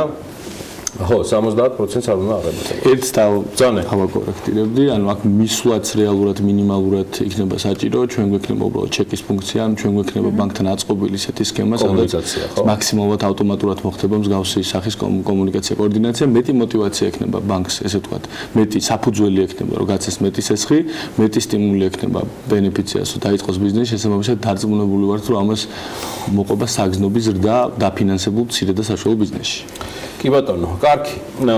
ესპანეთში გამართულ შეხვედრებს მინდა დაუბრუნდე და საუბარია ასევე იბეროსტარ გრუპთან გამართულ შეხვედრებზე. ჩვენ ბევრი თემა გავაშვებთ თქვენი ესპანეთში ყოფნისას, რომელშიც ასევე ძალიან აქტიურად იყო საქართველოს საელჩო ჩართული ამ შეხვედრის დაორგანიზებაში. უყურებდით გაერთიანებულ შეხვედრებს თქვენი საპარტნიორო ფონდი, იკა გიორგაძე, ჩვენი ელჩი ესპანეთში, მაგრამ იბეროსტარი მაინც გამოიკვეთა. იშა როგორც აი განსაკუთრებული ნიუსი, მახსოვს 2 დღის განმავლობაში ამ თემაზე ვსაუბრობდით. მოდი დავიწყოთ იბეროსტარით, მაგრამ სხვა დეტალები, რომელიც შეიძლება არ დატირაჟირდა და დატირაჟირდება თქვენი აი ამ სტუმრობის შემდგომ. დიახ, საქართველოს საელჩოს ძალიან დიდი ჩართულობით და აქტიურობით განმახორციელებდა ბიზნეს ფორუმი, რომელსაც ესწრებოდა ასე რა თქმა უნდა საპარტნიორო ფორუმის სახე ქონდა. ფორუმის სახე ქონდა მადრიდში. უშუალოდ იბეროსტარს ჩავაკითხეთ მალიორკაზე. შესაბამისად, ამიტომ ესე თქვა ცოტა გამოყოფილი თემები იყო და გეტყვით რატომ იბეროსტარი უნდა შეხვედროდა ჩვენს პრემიერს დავოში, სამწუხაროდ რაღაც მიზეზების და გამო შეხვედრა ვერ მოხერხდა, მაგრამ ჩვენ ჩავაკითხეთ მალიორკაზე, შესაბამისად იყო ეს დავოსის follow-up-ი. სადაც უშუალოდ შევთავაზეთ ჩვენ საქართველოს ესე ვთქვათ ზღვისპირა ზოლი, რომელიც არის ზუსტად ის კონცეფცია, რომელზედაც იბეროსტარი მუშაობს. ეს არის ჯგუფი, რომელიც ინვესტირებას ახორციელებს ძირითადად პირველ ზოლში. დაახლოებით 100-ზე მეტ ქვეყანა 100-ზე მეტი სასტუმრო აქვს, სადღაც 18 ქვეყანაზე მეტში. მათ 2022 წლამდე სტრატეგიას რო გადავხედოთ, ისინი აქ აპირებენ ექსპანსიას თურქეთის მიმართულებით და ჩვენი რეგიონის მიმართულებით. აქ აუცილებლად უნდა შეგვეთავაზებინა ჩვენ საქართველოს პოტენციალი. ძალიან დიდი ინტერესი გამოიწვია განსაკუთრებულად რო ვთქვათ იმან რომ იბერია საქართველოს ძველი სახელწოდება არის. აქ არის ძალიან ბევრი კულტურული და ემოციური კავშირი საქართველოს და ესპანეთს შორის და ეს ყოველთვის პატარა წულს, მაგრამ ახდენს ინვესტორთან საუბრისას, მაშინ როდესაც ისინი მართლა ფიქრობენ გაფართოებაზე, იმ პირობებში, როდესაც ჩვენ ყოველწლიურად გვაქვს ტურიზმის და საერთაშორისო ვიზიტორების ძალიან შთამბეჭდავი ზრდა. შავი ზღვისპირეთში კონკრეტულად რომელ ნაწილზე იყო საუბარი? იმ ფონზე, რომ ბათუმში გაჯერებაზე საუბრობენ ადგილობრივები წუხან, მათ შორის მშენებლობების სინამდვილიდან გამომდინარე და იმ ფონზე, რომ მიგივე ქობულეთის და უფრო შედარებით, თქვათ, ჩრდილოეთის ნაწილი შავი ზღვისპირეთისა, ცოტა ზემოთ რო ვყვათ, არც ისე დატვირთული არის თქვენი მხრიდან შეთავაზება რა მიმართულებით იყო და რა ინტერესი არსებობს მათი მხრიდან არა მხოლოდ ბათუმზე. კი ბატონო, ალბათ ყველაზე რელევანტური იქნებოდა გონიოზე საუბარი, რადგან ეს ადგილი არის რა თქმა უნდა გასავითარებელი და ეს არის ძალიან კარგი შესაძლებლობა. არის ინტერესი მათ თუ ალბათ მაინც ვიტყოდი რომ საქართველოს ბოლო წლებში ტურიზმის და საერთაშორისო ვიზიტორების რაოდენობიდან და ზოგადად რეგიონისადმი და ჩვენდამი როგორც ქვეყნისადმი ინტერესმა და ზუსტად იბეროსტარს ყავს თავისი ძალიან დიდი ლოიალური კლიენტურა, ესე ვთქვათ, რომელიც თავისი ლოიალური პროგრამებით არის მათ მფლობელობაშია და არა მართვაში, ხო? თუ კომპილაციაა სხვადასხვანაირი მეთოდი აქვს, კი არის ხოლმე შემთხვევაში, ხო მაგალითად ბოლოს მითხეს, რომ ხორვატიაშიო ჩვენც ვიყავით ჩართულიო, მაგრამ შემდეგ ფრენჩიზა დავტოვეთო, ამიტომ ბევრნაირი მოდუს ოპერანდი აქვს, ერთ ერთმანეთზე არ არიან ჩამოყალიბებული და მეორე შეხვედრა, რაც ალბათ ნიუსებში არ გამოიკვეთა, იმიტომ რომ ჩვენ ამის აფიშირება არ გავიკეთება, ეს არის კომპანია აქსიონა, რომელიც არის განახლებული ენერგიის უმსხვილესი კომპანია, სადღაც 300 მილიონი აქვს ბრუნვა. ეს არის ესპანური ჯგუფი ასევე, რომელიც ძირითადად ინვესტირებას ახორციელებს მზის და ქარის ენერგიებში, თუმცა ის განიხილავს ჰიდროსაც. აქაც მოხდა ჩვენ პრემიერთან ერთად ძალიან საინტერესო შეხვედრა დავოსში, რომელიც ჩატარდა და ჩვენ უკვე ფორუმზე, კი ბატონო, ეს დავოსის ფოლოუაპ იყო მარტის პირველ ან მეორე კვირაში უკვე მათი ხელმძღვანელები საქართველოში ჩამოვიდნენ და მოხდება საქართველოს განახლებადი ენერგიის პოტენციალის გაცნობა. აუცილებლად ძალიან დიდი იყო ინტერესი თვითონ კომპანიას მხრიდან, ამიტომ არ გაგვჭირვებია როგორც შეხვედრის ჩანიშვნა, ასევე რაღაც საინტერესო საუბრები. ჩვენ დაგვჭა კიდევ ერთი კითხვა მიხეილ ხიდურულთან, თუმცა აქვე დავაანონსებ, რომ მასთან საუბარს სულ რაღაც 10 წუთში ნახავთ უკვე ვიდეო ვერსიას BMG-ზე. და მთელი დღის განმავლობაში ცხადია უკვე ნახავთ აწარმოების საქართველოს ხელმძღვანელის digital textual news-ებს BMG-ზე. იყო თემა და ძალიან მნიშვნელოვანი, რომელზეც პარასკევს ვისაუბრეთ IPRC-ის შევთან ამ სტუდიაში და არის ძალიან საინტერესო აქტივობა, რომელიც თქვენ ამ კვირაშიც გაქვთ დაგეგმილი, თუმცა ალბათ მცირედით პარასკევის დღესაც უნდა შევეხოთ, თქვენ როგორც ერთ-ერთი ორგანიზატორი, ერთ-ერთი ასე ვთქვათ მხარე იმ აქტივობისა, რომელიც ძალიან მასშტაბური პროგრამაა, რაც ჯამში IPRC-სთან ერთად გააკეთეთ და კიდევ ვიცი ის სიახლეები, რომელიც ამ კვირაში გაქვთ, ხო? კი ბატონო, დიახ, IPRC-სთან ძალიან დიდი ხანია მუშაობთ და ძალიან დიდი მადლობა ამ ძალიან საინტერესო პროექტის ინიციირებისთვის მათ და შვედეთის მთავრობას. დიახ, ეს იქნება ძალიან მასშტაბური პროგრამა, რომელიც იქნება ძალიან ფართო სპექტრით წარმოდგენილი, ჩვენ დავეხმარებით როგორც ჩვენს მიკრობენეფიციარებს, რომლებიც უკვე დაფინანსებული ყავს, რომ მათ რა თქმა უნდა მუდმივ რეჟიმში გავუწიოთ ტრენინგები და კონსულტაციები, ისინი კიდევ უფრო გაფართოვდნენ და გაძლიერდნენ და გამოკვეთილი იქნა რამდენიმე სფერო, განსაკუთრებით გამოყოფთი სერვისებს და აქ ბევრჯერ გვითხოვთ, რომ საქართველოს ნამდვილად შეუძლია ინტელექტუალური სერვისის და რესურსის ექსპორტირება და ზუსტად ეს იყო ერთ-ერთი მთავარი სექტორები გამოიკვეთა IPRC-სთან პროექტზე, რომელზედაც ვიმუშავებთ, ეს არის business process outsourcing-ი, ეს არის არქიტექტურა, დიზაინი, ინფორმაციული ტექნოლოგიები, აი ამ სექტორების კიდევ უფრო განვითარებაზე ვიმუშავებთ ერთად. ჩვენ ვაპირებთ, რომ იდენტიფიცირება განახორციელოთ საკმაოდ დიდი რაოდენობის კომპანიების ამ დარგში და შემდეგ უკვე IPRC-სთან ერთად ამ პროექტის ფარგლებში მოხდება მათი, როგორც ესე ვთქვათ, ცოდნის ამაღლება, ასევე დახმარება მათი ინტერნაციონალიზაციისთვის და იმ თავისუფალი ვაჭრობის შეთანხმების კარგად გამოყენებისთვის, რომელიც ჩვენ ევროკავშირთან გვაქვს უკვე რამდენიმე წელია. ამ კვირაში თქვენი მოსვენება არ იქნება და ბარემ აქვე გითხარით, რას აპირებთ კიდევ? კი ბატონო. იმიტომ რომ ვიცი რომ სერიოზული თემაა. ხვალ არის დიდი დღე. ხო, მართალია. ხვალ არის დიდი დღე იმ კუთხით, რომ ძალიან აქტუალური არის ჩვენი პროგრამა აწარმოე საქართველოს აგენტოს პროგრამა აწარმოე საქართველოს თანადაფინანსების პროგრამა, რომელზედაც კომპანია BDM ჩაატარა კვლევა, ანუ ეკონომიკური გავლენის კვლევა, თუ რა გავლენა აქვს ჩვენ პროგრამას ეკონომიკაზე და ძალიან კონკრეტული ფაქტებით და ციფრებით. ხვალ დამწრე საზოგადოება, სადაც მედიაც ძალიან ისე ფართოდ იქნება წარმოდგენილი, აი იქ პრეზენტაცია თავრობის წევრებიც, იქნება კერძო სექტორი, ყველა მხარე, რომელსაც გააჩნია, ესე ვთქვათ, შეკითხვები ამ მიმართულებით, მომლენებს წინასწარ არ გავაცრებ, ერთადერთი ვიტყვი, რომ შედეგები არის პოზიტიური და ანუ ზოგადად არის ჩვენთან ტენდენცია, რომ ახალ თანამდებობაზე რო ინიშნებით, ახალი გუნდი მოდიხარ, ძველ პროგრამას ანცვლიან აკრიტიკებ, ამ შემთხვევაში ჩვენი მიმართება მოხდა. ამ შემთხვევაში ჩვენ ვერანაირად ვერ გავაკრიტიკებდით ამას, სანამ არ გვექნებოდა შედეგები და შესაბამისად შედეგი არის ძალიან პოზიტიური, მზარდი და ამას ხვალ გავაცნობთ ყველას. ხვალ კიდევ გვექნება სიახლეები. კი, აუცილებლად აწარმოეს საქართველოში სააგენტოს ხელმძღვანელი მიხეილ ხიდურელი სტუმრობდა, სტუმარს გავაცილებთ და მცირედი რეკლამის შემდეგ უკვე გიბრუნდებით ანა ლაპიაშვილთან ერთად ბიზნესის და ეკონომიკის სიახლეებით.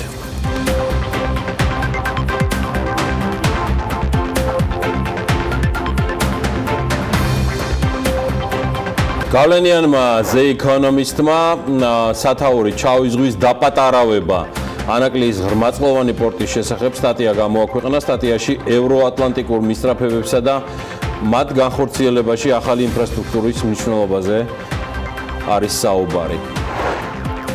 ენგურჰესის ჰიდროელექტროსადგური მუშაობის გაჩერების საფრთხის წინაშე დგას. გორის მუნიციპალიტეტის სოფელ ძევერაში კი ხილბოსტნეულის შემნახველი ახალი საწარმო ამოქმედდა. და კიდევ ერთი დაპირებული თემა, ბიზნეს ომბუდსმენი TBC ბანკის ხელმძღვანელობას მოუწოდებს მეტი ისაუბროს ბანკის ირგვლივ თემებზე. ირაკლი ლექვინაძე ბანკის მესვეურებს შეხვედრასაც სთავაზობს. რამდენიმე დღეა TBC ბანკის დამფუძნებლების დისკრედიტაციის მიზნით სოციალურ ქსელში ათეულობით Facebook გვერდი და პოსტი გაჩნდა. ეს მავნებლობა TBC ჯგუფის მიმართ რომ საჯარო იქნებოდა. ამას ჯერ კიდევ ერთი თვის წინ ვსაუბრობდით Forbes-ის ედიტორიალში. მსგავს მესიჯებს იყენებენ ეგრეთ წოდებული Facebook ბოტები, მათ შორის პერსონიფიცირებულად მამუკა ხაზარაძის და ბადრი ჯაფარიძის წინააღმდეგ და როგორც ირკვევა ამ გვერდების ნაწილი უკვე არასამთავრობო ორგანიზაცია სამართლიანი არჩევნების ანგარიშიც კი მოხდა. კვლევების მიხედვით ეს გვერდები წინა საარჩევნო პერიოდში, ასევე როგორც ამ კვლევიდან ამოვიკითხეთ, იყო გრიგოლ ვაშაძის და ნაციონალური მოძრაობის დისკრედიტაციის მიზნით აგვეყნებდნენ იმავდროულად პოსტებს. მოკლედ, ჩვენ აუცილებლად ვაპირებთ, რომ უფრო მეტად ჩავიხედოთ ამ კვლევის შედეგებში და ავტორებსაც ვაპირებთ გავესაუბროთ უახლოეს მომავალში, როგორ მიაგნეს პირველ წყაროს ამ თემაზე. პირველ წყაროს მიგნება არც ერთული არის, ეს არ არის პირველი შემთხვევა, როდესაც სოციალური ქსელები გამოიყენება იმისათვის, რომ ვინმეს დისკრედიტება მოხდეს, მათ შორის არც მამუკა ხაზარაძის დისკრედიტაციისათვის არის პოსტები პირველი. ამ ფორმით პოლიტიკური შინაარსის და პოლიტიკურად დაინტერესებული წრეების აქტიურობას მივეჩვიეთ კიდეც ერთგვარათაც. კონკრეტულად მამუკა ხაზარაძე ასეთი ტიპის თავდასხმის ობიექტი პირველად გახდა 2009 წლის იანვარში, მას შემდეგ რაც ცნობილი გახდა, რომ TBC ბანკში 2008 წელს განხორციელებული ტრანზაქციის კანონიერების საკითხს პროკურატურა სწავლობდა, თუმცა ზოგადად Facebook ბულინგი ან რაღაცა ფორმით დისკრედიტაცია ამა თუ იმ გადაწყვეტილების, ამა თუ იმ ადამიანის პოლიტიკური პარტიის თუ ნებისმიერ შემთხვევაში პოლიტიკური ჯგუფის მიმართ არ არის ახალი, უცხო და მათ შორის არის საქართველოსთან მხოლოდ დაკავშირებული, ეს აპრობირებული მეთოდი არის და საკმაოდ აქტიურად გამოიყენება ხშირ შემთხვევაში. გუშინ BMG სხვადასხვა PR ტექნოლოგიებსაც ესაუბრა.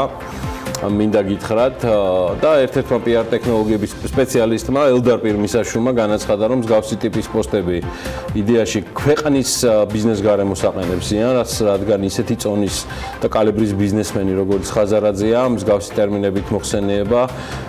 არ უფიქრდები, რა შეიძლება იფიქრონ ისეთი მცირე და საშუალო ბიზნესის წარმომადგენლებმა, როცა ამ შემთხვევაში ესეთი რამ ხდება, ეს ეთყობა გადაფარვისას მამუკაში ბახტაძე და ხაზარაძე აერიათ. ან შემდეგი ამბის მოკლედ ეს ერთი ხელის მოსმით უქმნის მსგავს პრობლემებს და სხვადასხვა ბიზნესებს აყენებს სტილს. სხვათა შორის პირმისაშვილისვე თქმით, როცა მდიდარ და წარმატებულ ადამიანს აიძულებს საზოგადოება სამით ბიზნეს გარემოზე რეალურად საკმაოდ სერიოზულ და ნეგატიურ გავლენას ახდენა. ეს განაცხადა ელდარ პირმისაშვილმა.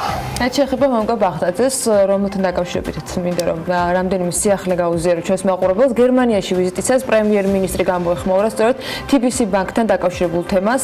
მამუკა ბახტაძე ყველას მოუწოდებს, რომ TBC ბანკთან დაკავშირებით პოლიტიკური სპეკულაციებისგან თავი შეეკავონ და მთავრობის მეთაურმა ჟურნალისტებს მიუნხენში ამ თემაზე დასმული კითხვის აპასუხოდ უთხრა, რომ ეროვნულმა ბანკმა როგორც მარეგულირებელმა მიიღო გადაწყვეტილება და თუ ვინმე ამ საკითხზე პრეტენზიები აქვს, სწორედ შინაარსობრივი არგუმენტები უნდა დასახელდეს. TBC ბანკი გახლავთ სისტემური მნიშვნელობის ბანკი. TBC ბანკი არის ძლიერი ფინანსური ორგანიზაცია. ეს რა თქმა უნდა არის ჩვენი ეკონომიკის წარმატება, რომ TBC ბანკი წარმოდგენილი არის ლონდონის საფონდო ბირჟაზე და რა თქმა უნდა ეს ყველას კარგად აქვს გააზრებული, მაგრამ სამწუხაროდ ჩვენ კიდევ ერთხელ მოვისმინეთ პოლიტიკური სპეკულაცია ამ საკითხებზე. ეროვნულმა ბანკმა, როგორც რეგულატორმა, მიიღო გადაწყვეტილება და ბუნებრივია მე შინაარსობრივ შეფასებას ამისას ვერ გავაკეთებ, მაგრამ მე ვიცი ერთი, რომ ეროვნული ბანკი ყოველთვის მოქმედებს ძალიან მაღალი პროფესიონალური სტანდარტების დაცვით და ეს არის ყველა საერთაშორისო ფინანსური ინსტიტუტის პოზიცია. პრემიერმა ამავე კომენტარში ანაკლის ღრმაწყვოვანი პორტის კონტექსტზეც ისაუბრა. მამუკა ბახტაძის შეფასებით ძალიან ცუდი სპეკულაცია ამ თემასთან დაკავშირებით. ის ამბობს, რომ პორტი საქართველოში აუცილებლად აშენდება. ძალიან ცუდია, რომ ჩვენ კიდევ ერთხელ მოვისმინეთ პოლიტიკური სპეკულაციები, რომ ამ ფაქტს კავშირი აქვს ანაკლიის პორტთან, მინდა ყველა შევახსენო, რომ სწორედ ჩვენი პოლიტიკური გუნდი გახლავთ ინიციატორი ამ უნიშნულოვანესი იდეის და ჩვენ ყველა ფინანსურ ინსტიტუტთან, როგორც მთავრობა, აქტიურად მონაწილეობთ, რომ რაც შეიძლება დროულად მოხდეს ფორმირება და დაიწყოს დაფინანსება საერთაშორისო ფინანსური ორგანიზაციების მხრიდან ამ უნიშნულოვანესი პროექტის. შესაბამისად, ამის პოლიტიკურ სპეკულაციებში გადატანა, რა თქმა უნდა, გახლავთ სრული უპასუხისმგებლობა. საქართველოს სჭირდება მაწყობანი პორტი და საქართველოს აუცილებლად ექნება ის. TBC-ზე თუ ანაკლიის თემას კიდევ დაუბრუნდებით, შეფასებებსაც უხვად წაიკითხავდით ამ ამბებზე BMG-ის მკითხველები. მხოლოდ მოკლე ამონარიც გაგაცნობთ ახლა საერთაშორისო ეკონომისტიდან, რომელმაც ანაკლიის პორტთან დაკავშირებით სტატია გამოაქვეყნა. ჟურნალმა The Economist სათაურით შავი ზღვის დაპატარავება ანაკლიის ღრმაწყლოვანი პორტის შესახებ დაწერა სტატია და მასში ნათქვამია საქართველოს ევროატლანტიკურ მისწრაფებებზე და მათ განხორციელებაში ახალი ინფრასტრუქტურის მნიშვნელობაზე. ეკონომისტების მიცემულ ინტერვიუში საქართველოს პრეზიდენტი სალომე ზურაბიშვილი ამბობს, საქართველოს მისი მდებარეობა ერთდროულად დაწყევილი და დალოცულიც არის. დალოცულია იმიტომ, რომ ის ევროპისა და აზიის გასაყარზე აბრეშობის გზაზე, დაწყევილი კი იმიტომ, რომ მისი დაპყრობის სურვილი მუდამ ამოძრავებდა არაბებს, სპარსელებს და რუსებს. სტატიაში ასევე ნათქვამია, რომ ღრმაწყლოვანი პორტი ქვეყნის გეოპოლიტიკურ მნიშვნელობას გაზრდის და საერთაშორისო თანამეგობრობას დაანახებს, რომ საქართველოს მნიშვნელოვანი სავაჭრო პარტნიორია. ეკონომისტი ყურადღებას ამახვილებს იმ გამოძიებაზე, რომელიც TBC-ის სამეთვალყურო საბჭოს თავმჯდომარის მამუკა ხაზარაძეს ეხება და ნათქვამია, რომ კონსორციუმი ფულის გათეთრების ბრალდებებს პროექტის წინააღმდეგ მიმართულ საბოტაჟს უწოდებს. აქ ესეთი რაღაცა უნდა გეთქვა, ეხლა თან ეროსი მანჯგალაძის წყეულიც იყოს, ქართულთა მტერი, ქართულ ყლაპია, წყევლა. ეს ჩართობისთვის დავამატებ გიორგი, რომ არ დაგეკარგა კონტაქტი. ენერგეტიკა. რაც შეეხება სხვა ამბებს, ელექტროენერგეტიკული ბაზრის ოპერატორის მონაცემებით 2019 წლის იანვარში ქართლის ქარის ელექტროსადგურმა 5,833 მილიონი კილოვატ-საათი ელექტროენერგია გამოიმუშავა და ეს მონაცემი გასული წლის ანალოგიური პერიოდის მაჩვენებელს თუ შევადარებთ, თითქმის 8%-ით ნაკლებია. ქარის სადგურის გაყიდვა იგეგმება, ამ ეტაპზე ობიექტის საბაზრო ღირებულების დადგენა მიმდინარეობს, რაზეც შესაბამისად აუდიტორული კომპანია ვიდეო მუშაობს.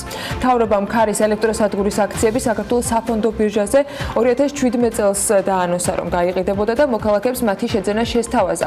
გიორგი კვირიკაშვილის განცხადებით, ეს იქნებოდა პრივატიზაციის ერთგვარი ფორმა, რომელიც მნიშვნელოვნად წაახალისებდა ქართულ საფონდო ბირჟას, თუმცა რამდენჯერმე დასახელებული თარიღის მიუხედავად ჯერჯერობით ღია გასაყიდი წესით ის აქციები გამოტანილი არ არის. პარლამენტის აგრარულ საკითხთა კომიტეტის თავმჯდომარის ოთარ დანელიას ინფორმაციით კი დაახლოებით ერთი თვის ვადაში საკანონმდებლო ორგანო ქარსაცავ ზონებთან დაკავშირებით ახალი კანონპროექტის განხილვას იწყებს. დანელიამ BMG-სთან საუბრისას თქვა, რომ ქარსაცავის ზონების მოსაწესრიგებლად სოფლის მეურნეობის სამინისტროს კონცეფცია მზად არის. ოთარ დანელია ასევე ამბობს, რომ საუბარია დაახლოებით 10,000 ჰექტარზე. კვლევა გაკეთებულია სოფლის მეურნეობის სამინისტროსა და დონორების ჩართულობით და საბოლოოდ კონცეფცია შეიკრა საკანონმდებლო ინიციატივას დონეზე, რაც მისივე თქმით იძლევა შესაძლებლობას, რომ საჭიროებას ფეხდაფეხ მიუყვეთ, ვინაიდან ძალიან დიდი რაოდენობის ბაღებია გაშენებული, ამან ორი რამის საჭიროებაც ხატყო. ეს არის ქარსაფარი ზონები და მეორე სამაცივრო და სასაწყობო მეურნეობები და ორივე მიმართულებით გვინდა, რომ დარგს ხელი შეუწყოთ, ამბობს ოთარ დანელია. ამ ეტაპზე კი კანონპროექტის დეტალები ჯერჯერობით უცნობია. ენგურჰესი ამასობაში ჰიდროელექტროსადგური მუშაობის გაჩერების საფრთხის წინაშე დგას. ენგურჰესის დირექტორთა საბჭოს თავმჯდომარემ ლევან მებონიამ განაცხადა, რომ ელექტროსადგურის წყალსაცავში წყლის დონე კრიტიკულ ზღვარზეა. მებონია ამ ფაქტს ოკუპირებული აფხაზეთის რეგიონში ელექტროენერგიის გაზრდილ მოხმარებას უკავშირებს. აფხაზეთში ელექტროენერგიის მოხმარების შეზღუდვასთან დაკავშირებით გარკვეული ზომები თუ არ გატარდა 5 მარტისთვის წყალსაცავში წყალი აღარ გვექნება. აქედან გამომდინარე აფხაზურმა მხარემ ელექტროენერგია ან რუსეთიდან უნდა შემოიტანოს, ან უნდა შეამციროს მოხმარება და გაუტოლოს რისი რესურსიც გვაქვს. რესურსი რომ ამოიწურება, ჰესი გაჩერდება, ამ დროისათვის ენგურ ჰესისა და ვარნილ ჰესის მიერ გამომუშავებული ელექტროენერგია 100%-ით აფხაზეთს მიეწოდება, აღნიშნავს მებონია და ამბობს, რომ აფხაზეთის მიერ ამასთან დაკავშირებით საქმის კურსში ჩაყენება უკვე მოხდა და ახლა მოლოდინი არსებობს, რა გადაწყვეტილება იქნება მიღებული. დღევანდელი დღე არის დასახელებული თარიღად, როდესაც აფხაზეთის ეგრეთ წოდებული მთავრობის მხრიდან იქნება ოფიციალური პოზიცია დაფიქსირებული ამ საკითხთან დაკავშირებით. საქართველოს ნავთობისა და გაზის კორპორაციის მონაცემებით 2018 წელს საქართველოში 30149 ტონა ნედლი ნავთობი მოიპოვეს. საქართველოში ინფორმაცია ამასთან დაკავშირებით შესაბამისმა სამსახურმა გააგრძელა ნავთობის მოპოვების პიკური მაჩვენებელი სხვათა შორის 2007 წელს დაფიქსირდა, როდესაც საქართველოში მოპოვებული ნავთობის ოდენობა იყო 56631 ტონა. 2017 წელს ნედლი ნავთობის მოპოვებამ თითქმის 32000 ტონა შეადგინა, 2016-ში 38000 იყო, 2015-ში კი 40206 ტონა დაფიქსირდა. შემცირების ტენდენცია 2011 წლიდან დაიწყო. საქართველოში ნავთობის მოპოვებით საქმიანობას 5 ინვესტორი კომპანია ახორციელებს, კიდევ 7 ინვესტორი კი ძებრაძიებით სამუშაოებს ახორციელებს. და როგორ შეიცვალა ნავთობის ფასი ბოლო ერთი კვირის განმავლობაში საერთაშორისო ბაზარზე და ზოგადად რა ხდება საქართველოს საწვავის ბაზარზეც რას აქვს და რას ექნება მომავალში ყველაზე დიდი გავლენა ეგრეთ წოდებულ შავ ოქროზე. ამ და სხვა სიახლეებით ლევან თაღიაშვილი კვლავ უნდა შემოგვიერთდეს. ლევანთან და საერთოდ BMG-ს გუნდის სხვა წევრებთან ერთად სხვადასხვა ინდუსტრიებისთვის სპეციალურ მიმოხილვებს ვიწყებთ, რომელიც რაღაც მუდმივ რეჟიმში იქნება. დღეს ეს ნავთობპროდუქტების ბაზრის მიმოხილვა იქნება, რომელსაც დარწმუნებული ვარ, მცირე დროის განმავლობაში ისევე გამოუჩნდება მიმდევრები, როგორც ლევან თაღიაშვილის ანალიტიკებს ამ ეთერში. კიდევ გამარჯობა ლევან. წარმატებული ეთერი და გისმენთ ყურადღებით. დიდი მადლობა, მეც ამის იმედი მაქვს, გიორგი. დავიწყოთ მიმოხილვით. ბოლო ერთი კვირის განმავლობაში ნავთობის ორივე მთავარ ბირჟაზე, ლონდონსა და ნიუ-იორკში ფასებმა მოიმატა, თანხმობა არ იყო მცირე. ნიუ-იორკის ბირჟაზე ერთი კვირის წინ ნედლი ნავთობის ფასი $42 და 72 ცენტს შეადგენდა. ეკრანზე ხედავთ თუ რამხელა ზრდა ჰქონდა მას ბოლო პერიოდში. ამჟამად მისი ღირებულება ბლუმბერგის მონაცემებით დაახლოებით $46. ნახოთ ლონდონის საფონდო ბირჟაც და შემდგომ გადავიდეთ უკვე მოქმედ ფაქტორებზე. აქ ფასი თითქმის $10-ით მაღალია, ხოლო მატებამ ერთი კვირის განმავლობაში შეადგინა $4. ამჟამად ლონდონში ნედლი ნავთობის ფასი $66 და 25 ცენტს შეადგენს.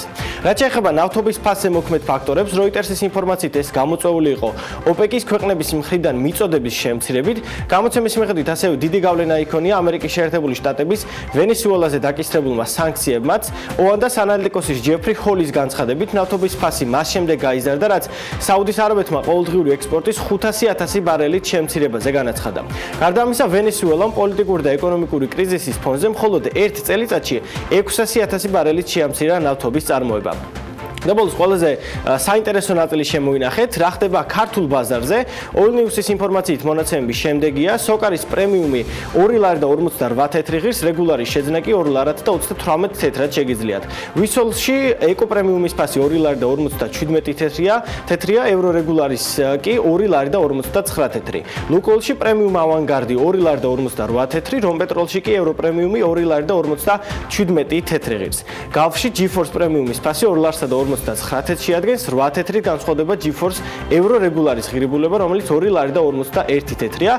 თქვენ ხედავთ, რომ გრაფიკზე აღნიშნულია მწვანე ფერით ნავთობკომპანიები, რომლებსაც ყველაზე დაბალი ფასები აქვთ ბენზინზე. იმედია ეს ინფორმაცია ჩვენს ტელემაყურებელს გამოადგება, რომ საკუთარი ჯიბისთვის და ასევე ავტომობილისთვის ოპტიმალური ვარიანტი შეარჩიოს.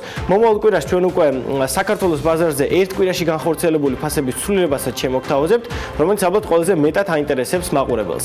რაც შეეხება საქართველოში საწვავის ხარისხს 2016 წლის კვლევით შეგვიძლია ვიმსჯელოთ, რომელიც ლევან სამხარაულის სახელობის ექსპერტიზის ბიუროს მიერაა ჩატარებული. კვლევის შედეგად ბენზინის და დიზელის 12 ნიმუში იქნა გადამოწმებული. ბიუროს დასკვნის მიხედვით დადგინდა, რომ ბენზინისა და დიზელის ყველა ნიმუში სრულად აკმაყოფილებდა კანონმდებლობით დადგენილ ნორმებს. ფაქტ-ჩეკის სტადიის მიხედვით გოგირდის შემცველობა საწვავში დასაშვებ ზღვარს არ სცდება.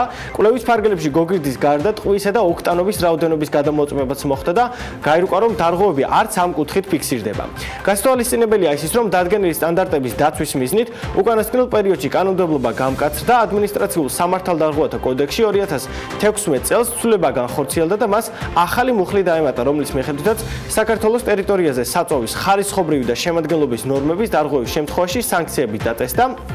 გარემოს დაცვის სამინისტროს წარმომადგენლები აცხადებენ, რომ ნავთობკომპანიების შემოწმება მოულოდნელად ხდება და დარღვევის აღმოჩენის შემთხვევაში ჯარიმა 8-დან 10.000 ლარამდე მერყეობს.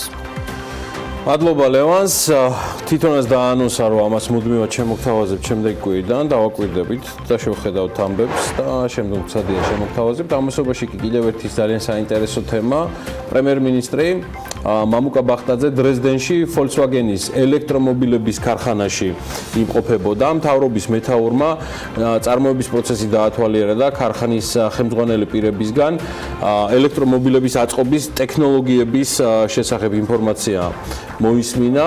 დრეზდენში მდებარე ეს ქარხანა ელექტრომობილების ქარხანა, რომელიც 100%-ით მწვანე ენერგიას მოიხმარს და ყველა მიცის პრემიერ-მინისტრის მიმართება მწვანე მოხმარებასთან დაკავშირებით ელექტროენერგიისა. მოკლედ Volkswagen-მა პირველი მოდელი 2017 წელს ააწყვეს. ქარხნის ხელმძღვანელების ინფორმაციით ელექტრომობილების წარმოების ტექნოლოგია და ელექტრომანქანების ტექნიკური მახასიათებლები მუდმივი დახვეწის პროცესშია და სწორედ აი ამ სიახლეებს ეცნობოდა ადგილზე დრეზდენში მყოფი პრემიერ-მინისტრი.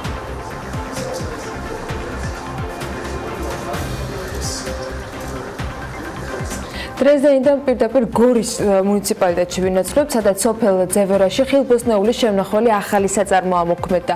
სოფლის მეურნეობის პროექტების მართვის სააგენტოს ინფორმაციით, სამაცივრე მეურნეობა აგროქართლის სახელმწიფოს დახმარებით ერთიანი აგროპროექტის ფარგლებში შეიქმნა და საწარმომ ჯამურად 1.700.000 ლარამდე ინვესტიცია მიიღო. აქედან 600.000 ლარი გრანტია, 855.000 ლარი კი შეღავათიანი აგროკრედიტი, ხოლო დანარჩენი თანხა ბენეფიციარის ინვესტიცია გახლავთ. სამაცივრო კომპლექსში წელიწადში 700 ტონას სხვადასხვა ხილბოსნეულის შენახვა შესაძლებელი. პროდუქციის რეალიზაცია ადგილობრივ ბაზარზეა გათვლილი. ამ კომპლექსში მუდმივად 5 ადგილობრივი მაცხოვრებელი დასაქმდება და სეზონურად კიდევ 10 ადამიანი ემატება. კომპანიაში 2019 წლის ბოლომდე სოფლის მეურნეობის პროექტების მართვის სააგენტოს მხარდაჭერით სურსათის უვნებლობის საერთაშორისო სტანდარტი, ანუ HACCP სტანდარტის დანერგვაც მოხდება. კასპში სოფელ მეტეხში მეფრინველეობის ფაბრიკის მშენებლობა ამ წლის გაზაფხულიდან დაიწყება და სექტემბრიდან ბაზარს თვეში 250 ტონა ქათმის ხორცით მოამარაგებენ. BMG-თან შპსGL-ის დირექტორმა და დამფუძნებელმა გიორგი ვერულაშვილმა ისაუბრა სიახლეებზე და ის განმარტავს, რომ ფაბრიკის მშენებლობა ჯერ კიდევ გასულ წელს იგეგმებოდა, მაგრამ იქიდან გამომდინარე, რომ საჭირო მოწყობილობის მიწოდება ევროპელმა პარტნიორებმა დროულად ვერ მოახერხეს, პროცესი დროში გაიწელა. მისივე თქმით, ფაბრიკაში 5 მილიონი დოლარის ინვესტიცია ჩაიდება, საიდანაც 1.5 მილიონი საპარტნიორო ფონდისგან გამოიყოფა. ფაბრიკაში ბროილერის ჯიშის ქათამს გაზრდიან, რომელსაც ბაზარს როგორც ნედლი, ასევე გაყინული სახით მიაწვდიან.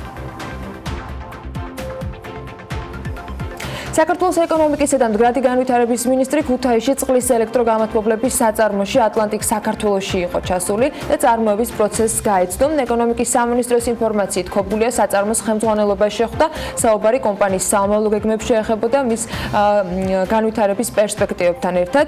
წყლის ელექტროგამათბობლების საწარმო 2017 წლის თებერვალშია დაარსებული და ის ქუთაისის თავისუფალ ეკონომიკურ ზონაში ფუნქციონირებს. კომპანიამ 14 მილიონის ევროს ინვესტიცია განახორციელა და 2017 წლის დეკემბერში პროდუქციის გამოშვება უკვე დაიწყო. საწარმოში ამჟამად დამატებით 5 მილიონი ევროა ინვესტირებული და დასაქმებულია საქართველოს 110 მოქალაქე. საწარმო 250.000 წყლის ელექტროგამაცხელებელს აწარმოებს და ეკონომიკის მინისტრისა და კომპანიის ხელმძღვანელის საუბრისას ითქვა, რომ კომპანია 2019 წლის სექტემბრიდან პროდუქციის გაორმაგებას გეგმავს. თბილისის მერია კი ვარკეთილში მდებარე ეგრეთ წოდებული ხრუშოვკების ჩანაცვლების პროექტს ცვლის და დეველოპერებს ახალ პირობებს თავაზობს. საკრებულოს წევრი ოთარ გრიგოლია აღნიშნავს, რომ საგარანტიო პირობების ლიბერალიზაცია მოხდა, ეს კი იმას ნიშნავს, რომ პროექტის განხორციელების ეტაპები 5 ლოტად დაიყოფა. ამასთან მერია თავად უზრუნველყოფს კომუნიკაციების, მათ შორის გაზის, ელექტროენერგიის და წყლის შეყვანას, ასევე საკანალიზაციო სისტემის მოწყობას. მისივე ინფორმაციით მოსახლეობისათვის ფართების განაწილება და მშენებლობის დასრულებამდე მათი ქირით გაყვანა მოხდება და ამ ყველაფერზე პასუხისმგებლობას თბილისის მერია აიღებს. საქართველოს ბანკი კი თავის მომხმარებლებს ახალ თავგადასავლებს თავაზობს, რომლის ჩამონათვალიც ნამდვილად ვრცელია. ეს ნომრა თბილისის სანძეს დაათვალიერე ქალაქის მიწისქვეშეთი ეწვია ზოოპარკს და სულ ცოტა ხნით მათი მომთვინიერებლის პროფესიაც მოირგა. ეს მხოლოდ მცირე ჩამონათვალია იმ გამოცდილებებისა, რომლის მიღებაც საქართველოს ბანკის პლუს ქულებით იქნება შესაძლებელი. კიდევ რას გვთავაზობს ამ მიმართულებით საქართველოს ბანკი? ამასთან დაკავშირებით უკვე ანუკა ჯოხაძის სიუჟეტით უფრო მეც მოგუყვება.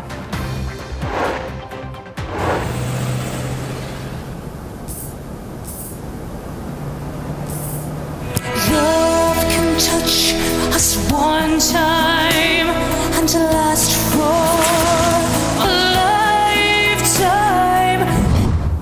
ჩვენი სურვილები მრავალფეროვანია, ზოგიერთ ჩვენგანს ჰქონია სურვილი დეტექტივი ყოფილიყო. თბილისის მიწისქვეშეთში ემოგზაურა.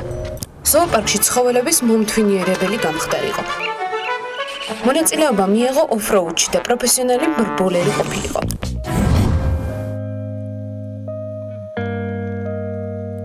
თუმცა თუ ბავშვობა თბილისში გაქვს გატარებული, არც ის არის გასაკვირი, რომ ხშირად იმაზეც გვიფიქრია. თუ რა ხდება სატელევიზიო ანძის შიგნით, რისთვის დგას ეს ნაგებობა და როგორია ანძიდან დანახული ქალაქი. ეს ის ერთ-ერთი შესაძლებლობაა, რომელიც საქართველოს ბანკის პლუსქულების მომხმარებლებმა უკვე გამოსცადეს. როგორ? პასუხი მარტივია. ამისთვის ერთგული მომხმარებლები ვებგვერდ პლუსჯის ესტუმრენ. სადაც ჩამოთვლილი თავგადასავლებიდან ერთ-ერთი სწორედ თბილისის სატელევიზიო ანძეზე ვიზიტია.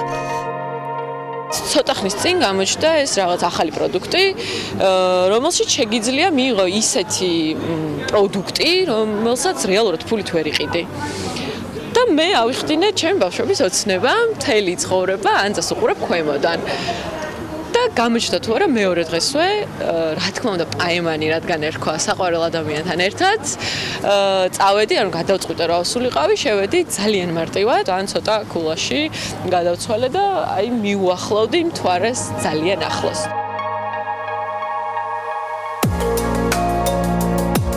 საქართველოს ბანკმა პლუსქულების შესაძლებლობების უკეთ გასაცნობად საზოგადოებას ერთ სივრცეში მოუყარა თავი. ადგილზე მათ შესაძლებლობა მისცა სულ რამდენიმე წუთით ერთდროულად ყოფილიყვნენ ბარმენები, იუველირები ან თავად დაემზადებინათ ხელნაკეთი შოკოლადი. ძალიან მაგარი ღონისძიება. მეგონა რომ არ ვარ თბილისში, რაც თავარია, ხარისხიანი გემოვნებიანი და პროფესიონალების მიერ ორგანიზებული ძალიან საინტერესო კონცეპტუალური საღამო იყო და იმედია რომ ეს გამოცხება ძალიან ბევრს კიდევ შთა აგონებს და ჩაებმებიან ამ არაჩვეულებრივ იდეაში. წარმატებებს უსურვებ საქართველოს ბანკს და ყველა მონაწილეს. ბანკის მომხმარებლებს უნიკალური გამოცდილებებით სარგებლობა თვეში ერთხელ შეეძლებათ. პლუსქულების დაგროვება კი მარტივად, თქვენი საკრედიტო ბარათის მეშვეობით ნებისმიერი გადახდის შემთხვევაში ხდება. დღეს მოხდა წარდგენა სრულად ახალი პროდუქტის, რომელსაც ქვია პლუს გამოცდილებები. მომხმარებელი, რომელიც ჩართულია ლოიალურობის პროგრამა პლუსში, აგროვებს პლუს ქულებს, რომლის გადაცვლა ბევრ ძალიან საინტერესო სერვისთან ერთად აწი უკვე შეიძლება გამოცდილებებში. თუ კი ერთხელ მაინც ადამიანს უოცნებია გახდეს, ან მოირგოს დეტექტივის პროფესია, ან ძაზე მოიწყოს პაემანი რუბლებთან, პლუს გამოცდილებები სწორედ მისთვისაა, ნებისმიერ მომხმარებელს შეუძლია ამიერიდან პლუს ქულები გადასცვალოს პლუს გამოცდილებებში. თუმცა ეს ყველაფერი არ არის საქართველოს ბანკის მომხმარებლებს პლუსქულების გადაცვლა სხვადასხვა საჩუქრებზე, უფასო მგზავრობებზე, კომუნალური მომსახურებების გადახდაზე, ასევე მობილური ავანსის შევსებაზე შეუძლიათ. მაგრამ თუ აღმოაჩინეთ, რომ ბენზინგასამართ სადგურზე საწვავის დამატება გსურთ, ან სუპერმარკეტში აფთიექსა და კვების ობიექტში პროდუქციის შეძენა, პლუსქულები აქაც გამოგადგებათ.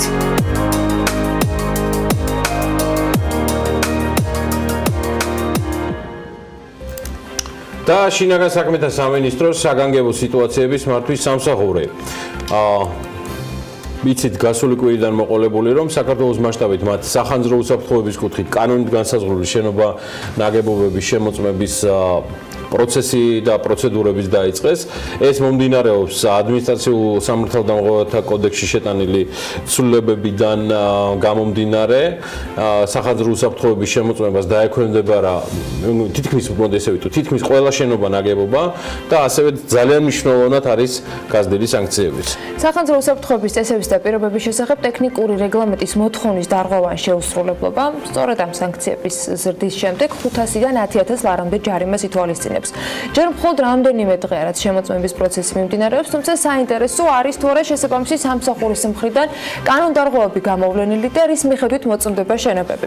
სწორედ ამ თემაზე ვისაუბრეთ ჩვენ შემდეგ სტუმართან, როინ ვარშანიძე, საგანგებო სიტუაციების მართვის სამსახურის ზედამხედველობის დეპარტამენტის უფროსი შემოგვიერთდა საქმიანი დილის ეთერში.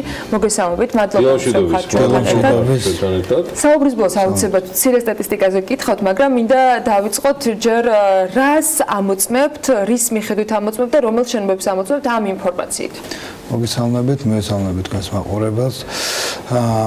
ჩვენ ბუნებრივია ვამოწმებთ სახანძრო სისტემებს, უსაფრთხოების სისტემებს, საევაკუაციო გეგმებს იმ ობიექტებში, რომლებიც ჩვენს ზედამხედველობას არიან დაქვემდებარებული და არიან შესაბამისად გვაქვს ვალდებულება აღნიშნულ ობიექტებზე გამოავლინოთ ხარვეზები, დარღვევები, მივცეთ შესაბამისი რეკომენდაციები, და მეტად უსაფრთხო გავხადოთ ჩვენი მოქალაქეების და მოსამსახურეების ყოველდღიური ყოფა-ცხოვრება.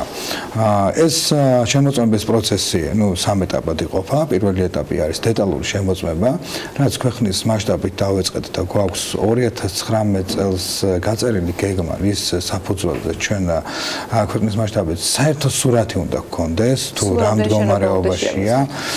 15,000-მდე შენობა არის ჩვენს ბაზებში, დღევანდელი დღის მონაცემებით, თუმცა ჩვენ ვფიქრობთ, რომ აღნიშნული რიცხვი გაიზრდება, იმიტომ რომ ძალიან ბევრი ობიექტი 15,000 ობიექტი შემოწმება უნდა მოასწროთ 2019 წელს. ამ კუთხით დაგეგმილია რეორგანიზაცია სამსახურშიც, მიმდინარეობს პარალელურ რეჟიმში აღჭურვა დეპარტამენტის შესაბამისი დღეს რამდენი ადამიანი არის გათვლილი, რომ რამდენი ადამიანი მუშაობს, ვინც ეს 15,000 შენობა უნდა შემოწმოს? 45 ადამიანი არის ამჟამად რაოდენობა ჩვენი მოსამსახურეების, თუმცა ჩვენ უკვე თქვენ როგორც მოგეხსენებათ 1 იანვრიდან საგანგებო სიტუაციების მართვის სამსახური შევიდა შინაგან საქმეთა სამინისტროს შემადგენლობაში, როგორც დიახ სახელმწიფო საქვეუწყებო დაწესებულება. იქიდან გამომდინარე ჩვენთან იგეგმება როგორც სტრუქტურული, ასევე რეორგანიზაციები და საჭიროა შესაბამისი ნორმატიული აქტების მიღება დამატებით. ბუნებრივია ჩვენ ამ პროცესში უკვე თითქმის დასრულების ფაზაში ვართ გადასული და რამდენი ადამიანი დაგყავდეთ მთელი საქართველოს მასშტაბით 15,000 შენობა რო შეამოწმოთ ერთ წელიწადში? 45-ზე მეტი. ბუნებრივია 45-ზე მეტი უნდა იყოს, თუმცა მაგრამ აი ამ რასაც ახლა ამუშავებთ, რამდენ ადამიანზეა გათვლილი და გადამზადება რამდენ დროს მოითხოვს, ანუ რამდენ ხანში გეყოლებათ და რამდენი ადამიანი გეყოლებათ სრული სტაფი, რომელიც აი ამ რაოდენობას გაწყვეტება? ჩვენ რასაც გეგმავთ, ვფიქრობთ, რომ სადღაც 20,000 ობიექტის არსებობის შემთხვევაში ამჟამად 65 ვთქვათ თანამშრომელის პირობებში ჩვენ შევძლებთ ამ კონკრეტული შემოწმების პროცესის დაძლევას, თუმცა სამსახურში ასევე გვაქვს შესაბამისი ხელშეკრულებით აყვანის საშუალება, რა მოთხოვნილებებიც გაჩნდება, რა საჭიროებაც იქნება სამინისტრომ სად არის ნებისმიერი ღონისძიება მიიღოს, რომ ჩვენ გეგმით დასახულ პროცესს ბოლომდე უპასუხოთ და გავყვეთ. აი დაახლოებით ბოდიში გიორგი, ერთი შენობას რა დრო ჭირდება შემოწმებისთვის და ერთი ადამიანი ამოწმებს თუ ორი ერთად მუშაობს? ჯგუფში არის ორი ადამიანი შესაბამისი აღჭურვილობით, ავტოტრანსპორტით და შენობას, რომლის შემოწმებასაც ჩვენ დავიწყებთ, გააჩნია შენობის მასშტაბებს, სირთულეს. შენობას ხომ დაინახავდით? აი, როგორ ირჩევა შენობა? ეგეთად ჩვენ არ ვარჩევთ შენობებს, გეგმის მიხედვით მივყვებით და გეგმაში, ვთქვათ, ეს არ არის, აი, აქედან დავიწყოთ ან აქედან. გეგმაში რაც არის ჩამონათვალი, პროცედურულად აღნიშნული სამსახური ბუნებრივია არსებობდა ქვეყანაში, მაგრამ ეს შემოწმების ხარისხი უფრო ფორმალური იყო და არ იყო ამ დონეზე გამკაცრებული, აქედან გამომდინარე, აი სიები ესე გადავანაწილეთ, რომ პირველ რიგში საკურორტო სეზონი ახლოვდება და ჩვენ მზად უნდა ვიყოთ ამისთვის, სასტუმროების, საოჯახო ტიპის სასტუმროებით დავიწყეთ და განსაკუთრებული მომატებული საფრთხის მქონე ობიექტების შემოწმებით, როგორიც არის ნავთობტერმინალები და ასე შემდეგ. ბენზინგასამართი, გაზგასამართი, სადგურები. ახსენეთ, რომ სიგნალიზაციაო და არის ნიშნავს, რომ საცდელი თქვათ საგანგაშო მდგომარეობები იქნება თუ ანუ ამოწმებთ უბრალოდ დამონტაჟებულია თუ არა სახანძრო სიგნალიზაცია თუ მას ჩართულობა გამიტომ ჩვენ მქონდა ბუნებრივია უნდა იყოს გამართული როგორც სიგნალიზაციები უნდა მუშაობდეს და შეტყობინებები ასევე სისტემა უნდა იყოს გამართული ჩვენ სისტემის გამართულობას ვამოწმებთ პირველ რიგში თუ სიგნალიზაციაზე რა რეაგირებები მოყვება ამ ყველაფერს როგორ მუშაობს სტაფი მშენობაში რომელიც პასუხისგებელია აღნიშნული სისტემების ექსპლუატაციაზე აქედან გამომდინარე საევაკუაციო გასასვლელები თუ არის მუდმივ რეჟიმში ღია და არ იყოს იმ დაკეტილი და ბუნებრივია საევაკუაციო გეგმები რომელიც სწორად უნდა იყოს შედგენილი ისე რომ შემთხვევის დროს შენობაში მყოფმა ადამიანებმა შეძლონ უნებლად და შესაბამისად დროში დატოვონ შენობა ნაკლებობა უკვე შეამოწმეთ თუ არა რაიმე შენობა ბატონო ბუნებრივია ჩვენ ყოველ დღეურ რეჟიმში შემოგდის რომ სახელმწიფო სხვადასხვა სტრუქტურებიდან რომლებიც ითანხმებენ პროექტებს სამშენებლო პროექტებს და ეს პროცესი მიმდინარეობს ჩვენ გავდივართ შევამოწმებთ უშუალოდ პროექტირების ეტაპზე ვღებულობთ მონაწილეობას ასევე ეს საკანონმდებლო ნორმატიული აქტები და რეგლამენტი ყოველთვის არსებობდა ეს ახალი არ არის ეს მუდმივად იყო უბრალოდ ადამიანები მათზე იყო ზეითად დამოკიდებული როგორ აღასრულებდნენ ამას როგორ მიუდგებოდნენ აღნიშნულ საკითხს ამ კუთხით როცა უკვე ჩვენ დავიწყეთ შემოწმებია გამოჩნდება თუ როგორ მოხდა აღნიშნული პროექტირების დროს გათვალისწინება აი აღნიშნული დოკუმენტაციის და ნორმატიული აქტების და რა ხარვეზები დავამერგეს ყველა რეკომენდაცია რაც თქვენგან იყო გასული რამდენი შეიძლება შემოწმეთ ჯერჯერობით ჩვენ ყოველდღიურად სადღაც 15-დან 20 შენობამდე მოწმდება. იცით რა მომენტია, ვთქვათ, რომ გავყვეთ პროცედურულად რაღაც ხარვეზები არის, ეს იმ დონეზე ცოცხალი პროცესია, რომ იდეალურად გამართულ შენობაშიც კი შეიძლება რაღაც ისეთი აღმოჩნდეს. შემოწმება მათ შორის სტაფის რეაგირების ხარისხი, შესაძლოა ეს გახდეს დაჯარიმების მიზეზი, თუ კი სტაფი რეაგირებს შესაბამისად. როგორი მიდგომა გვაქვს ჩვენ ამ საკითხთან დაკავშირებით. პირველ რიგში იქ უნდა გამოვიდეთ, რომ რადგან ამდენი ხნის განმავლობაში არ ხდებოდა აღნიშნული ობიექტების ასე სისტემურად შემოწმებები და მათი მუდმივი შემოწმება სათყოფნაში არის თუ არ არის. თუმცა შესაძლებელი იყო. ბუნებრივია შესაძლებელი იყო, ეს აბსოლუტურად ჩვეულებრივი მიდგომის საკითხი არის. აქედან გამომდინარე, ჩვენ უნდა დავდოთ რეალური სურათი თუ რა მდგომარეობაში არის ჩვენი ინფრასტრუქტურა, სად ვართ და ამის შემდგომ უკვე მოხდება რაღაც კონკრეტული გადაწყვეტილების მიღება საკანონმდებლო დონეზე რაც სრულებებს მოგთხოვს ჩვენ აღნიშნული სიტუაცია. აი მაგალითს გეტყვით, როცა ჩვენთან შემოდის განცხადება ობიექტი, რომელიც შედის ექსპლუატაციაში, ექსპლუატაციაში მიღების მომენტში ჩვენი მონაწილეობა სავალდებულო არ არის კანონით. ეს შეიძლება ჩაგვრთონ ამ პროცესში, შეიძლება არ ჩაგვრთონ, მაგრამ შემდგომ როცა უკვე შემოწმებაზე შევდივართ, იქ ბუნებრივია ჩდება კითხვები თუ დარღვევები არის, თუ რატომ არ მოხდა თავიდანვე აღნიშნული დებულებას იღებთ, რომ თუ მოგმართავთ რომელიმე ობიექტის, თქვა მშენებელი ან ფლობელი, რომ თუ კი გითხრათ, რომ თუ შეიძლება შეამოწმეთ, იმიტომ რომ მე დავასრულებ ექსპლუატაციაში მიღებულია, რომ მას აუცილებლად შეამოწმეთ. ბუნებრივია, ჩვენ ზედამხედველობას დაქვემდებარებული ობიექტები, რომელიც კანონში გაწერილი გვაქვს, თუ აღნიშნულთან დაკავშირებით ექსპლუატაციაში მიღების პროცესში მოგმართავს შესაბამისი ორგანიზაცია, ჩვენ ვალდებული ვართ მივალუნოთ ჯგუფი, შევამოწმოთ, გავტესტოთ და შესაბამისი დასკვნა გადაუგზავნოთ, რათა ექსპლუატაციაში მიღების პროცესში გათვალისწინებული იყოს. რამდენიც სკრუპულოზურია ის კრიტერიუმები და ის ჩარჩო, რომლის მიხედვითაც ხდება შემოწმება შენობების, იმიტომ რომ როცა ამ კანონზე მუშაობა მიმდინარეობდა საკანონმდებლო ორგანოში, იყო საუბარი, რომ შესაძლოა ის გახდეს ერთგვარად ბერკეტი კორუფციის ან რაღაცა ფორმით ამა თუ იმ კორუფციული რისკები, რაზეც თქვენ თვითონ კორუფციაზე არ გისაუბრიათ, მაგრამ თქვენ საუბარში ამოიკითხებოდა სიფრთხილე სტაფთან დაკავშირებით, რეორგანიზაციასთან დაკავშირებით. რამდენად გადაზღვეულია, ბატონო, რომ მიხვდები, რომ აქცევთ ყურადღებას, მაგრამ მეორეს მხრივ რამდენად გადაზღვეულია ეს კორუფციული რისკები. ამ კუთხით იქაც ადამიანები არიან ორივე ბუნებრივია, მაგრამ ჩვენ შემოწმების პროცესის სისტემას ნერგავთ, რა დროსაც ჯგუფები, რომლებიც გადიან შემოწმებაზე, ასევე გვაქვს შემოწმების საკონტროლო შემოწმების ესეთი ვარიანტი.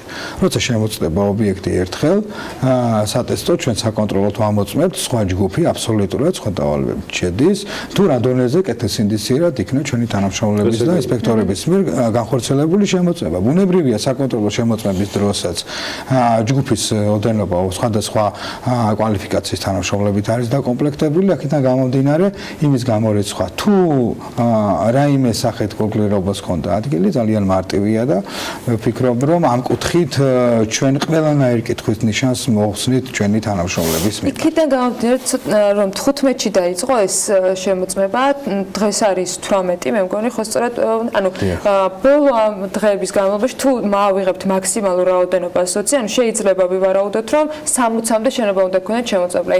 დაახლოებით როგორ არის წილობრივად განაწილებული ის შენობების რაოდენობა, რომლებიც აქ მაყოფილებენ და რომელსაც აქვს ხარვეზები და რა მასშტაბურობის არის ეს ხარვეზები? ბუნებრივია გამოვლინდა ხარვეზები, იყო ობიექტები, რომელსაც იდეალურად არის მოწესრიგებული სახანძრო უსაფრთხოების სისტემები. ჩვენ ერთი ესეთი პრაქტიკაც უნდა დავნერგოთ, რომ ობიექტზე შედგენილი დასრულებული დოკუმენტაცია შემდგომ მოდის დეპარტამენტში, განვიხილავთ, აქ ამ პროცესში ჩართულია ხელმძღვანელი რგოლიც, პირადად ჩვენ მონაწილეობთ ამ პროცესში, რომ არ მოხდეს მიწერილობის დროს, დასკვნის შედგენის დროს რაიმე დარღვევა, სუბიექტივიზმი, აქედან გამომდინარე შემდგომ ჩვენ პოსტით უგზავნით, პოსტის საშუალებით უგზავნით მეპატრონეებს, შესაბამის დასკვნებს, ვადები დადგენილია შემოწმებიდან, გააჩნია ობიექტს, მის სირთულეს, იმიტომ რომ ზოგიერთი ობიექტის მიწერილობის დასკვნის დადებისთვის საკმაოდ გაცილებით მეტი დროა, ვიდრე ჩვეულებრივი საოჯახო ტიპის სასტუმრო შემოწმების შემთხვევაში და მათ ეძლევათ ბუნებრივია ეს პროცედურები არ დაკლით მე საკანონმდებლო აი ამ პუნქტებით და მუხლებით ეს პროცედურები გაწერილია შესაბამის ნორმატიულ აქტებში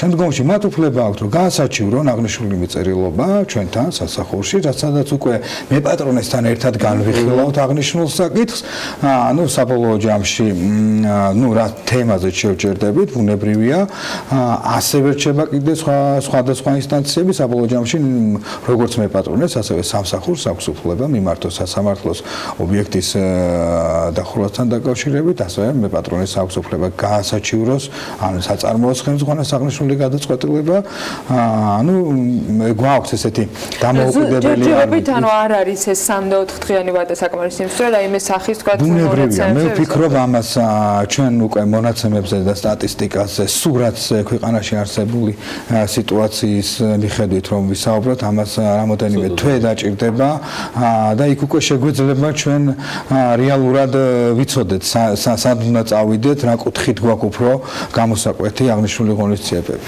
სულ რამდენიმე კვირის დანიშნულია და საინტერესო შედგა საუბარი ძალიან. მე მაყოფილი ვარ როინ ვაშანიძესთან, იგი საგანგებო სიტუაციების მართვის სამსახურის ზედამხედველობის დეპარტამენტის ხელმძღვანელია. ეს სამსახური თვითონაც ახსენა საუბარში, სულ რამდენიმე კვირა არა, უпростоრად ეს თვენახევარია, რაც გადავიდა უკვე შინაგან საქმეთა სამინისტროს დაქვემდებარებაში, სრულად და იმ რეორგანიზაციის შედეგად მასთან საუბარს მოკლედ ყველას ვინც გაინტერესებთ და უნდა გაინტერესებდეთ როინ ვაშანიძესთან სულ რამდენიმე წუთში ვიდეო ვერსიას bm.gz-ზე ნახავთ. სხვა შორის ბატონი როინი არის მესამე ადამიანი, ვისაც ამ სამსახურიდან ვიცნობ. მიშა ფეიქრიშვილი, აგერ როინ ვაშანიძე და ნუ ახლა ყველას ყავს თავის პირადი ივანიშვილი და მეც მყავს მათ შორის. ეს ნიკა ივანიშვილია, ხო და გენასვალეთ თქვენ ყველაზე მაგარი ხალხი ხართ ამ სამსახურში და მარტო ძიმე დროს არ უნდა გვახსენდებოდეს საგანგებო სიტუაციების მართვის სამსახური. წარმატებებს გისურვებთ. მადლობა. ნიკუშ, მიშა, აბა თქვენ იცით, მაგრად იყავით. გავალთ რეკლამაზე, რომის გავაცილებთ ახლა. ვემზადებით კიდევ ერთი ძალიან საინტერესო საუბრისთვის. ჩვენი პარტნიორი, სადაზღვევო კომპანია GPI Holding-ი და კიდევ ერთ მასშტაბურ აქციას აანონსებს და სწორედ მის წარმომადგენლებთან გავაგრძელებთ საუბარს.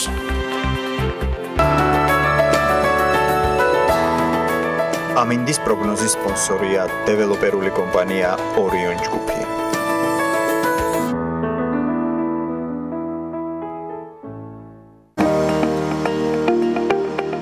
ამინდის პროგნოზის სპონსორია სადაზღვევო კომპანია უნისონი. თავისუფალი დაზღვევა თქვენი სიმშვიდისათვის.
ამინდის პროგნოზის სპონსორია დეველოპერული კომპანია ორიონ ჯგუფი.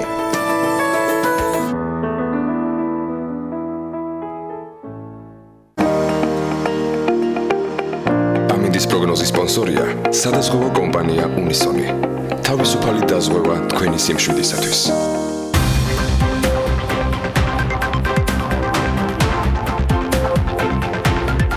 სადაზღვევო კომპანია GPI ჰოლდინგი კიდევ ერთ მასშტაბურ დასაქმების პროგრამას აცხადებს. პროექტის ფარგლებში 300 საცალო გაყიდვის სპეციალისტის აყვანა იგეგმება. ფორუმი 22-23 თებერვალს თბილისში ჩატარდება და მასში მონაწილეობის საშუალება ნებისმიერ დაინტერესებულ პირს ექნება. ფორუმის დეტალებზე სტუმართან ერთად გავაგრძელებთ საუბარს. იქამდე კი თათია ჩაფიჩაძის და ედგარ ყაზახაშვილის მიერ მომზადებული სიუჟეტი უნდა ვნახოთ.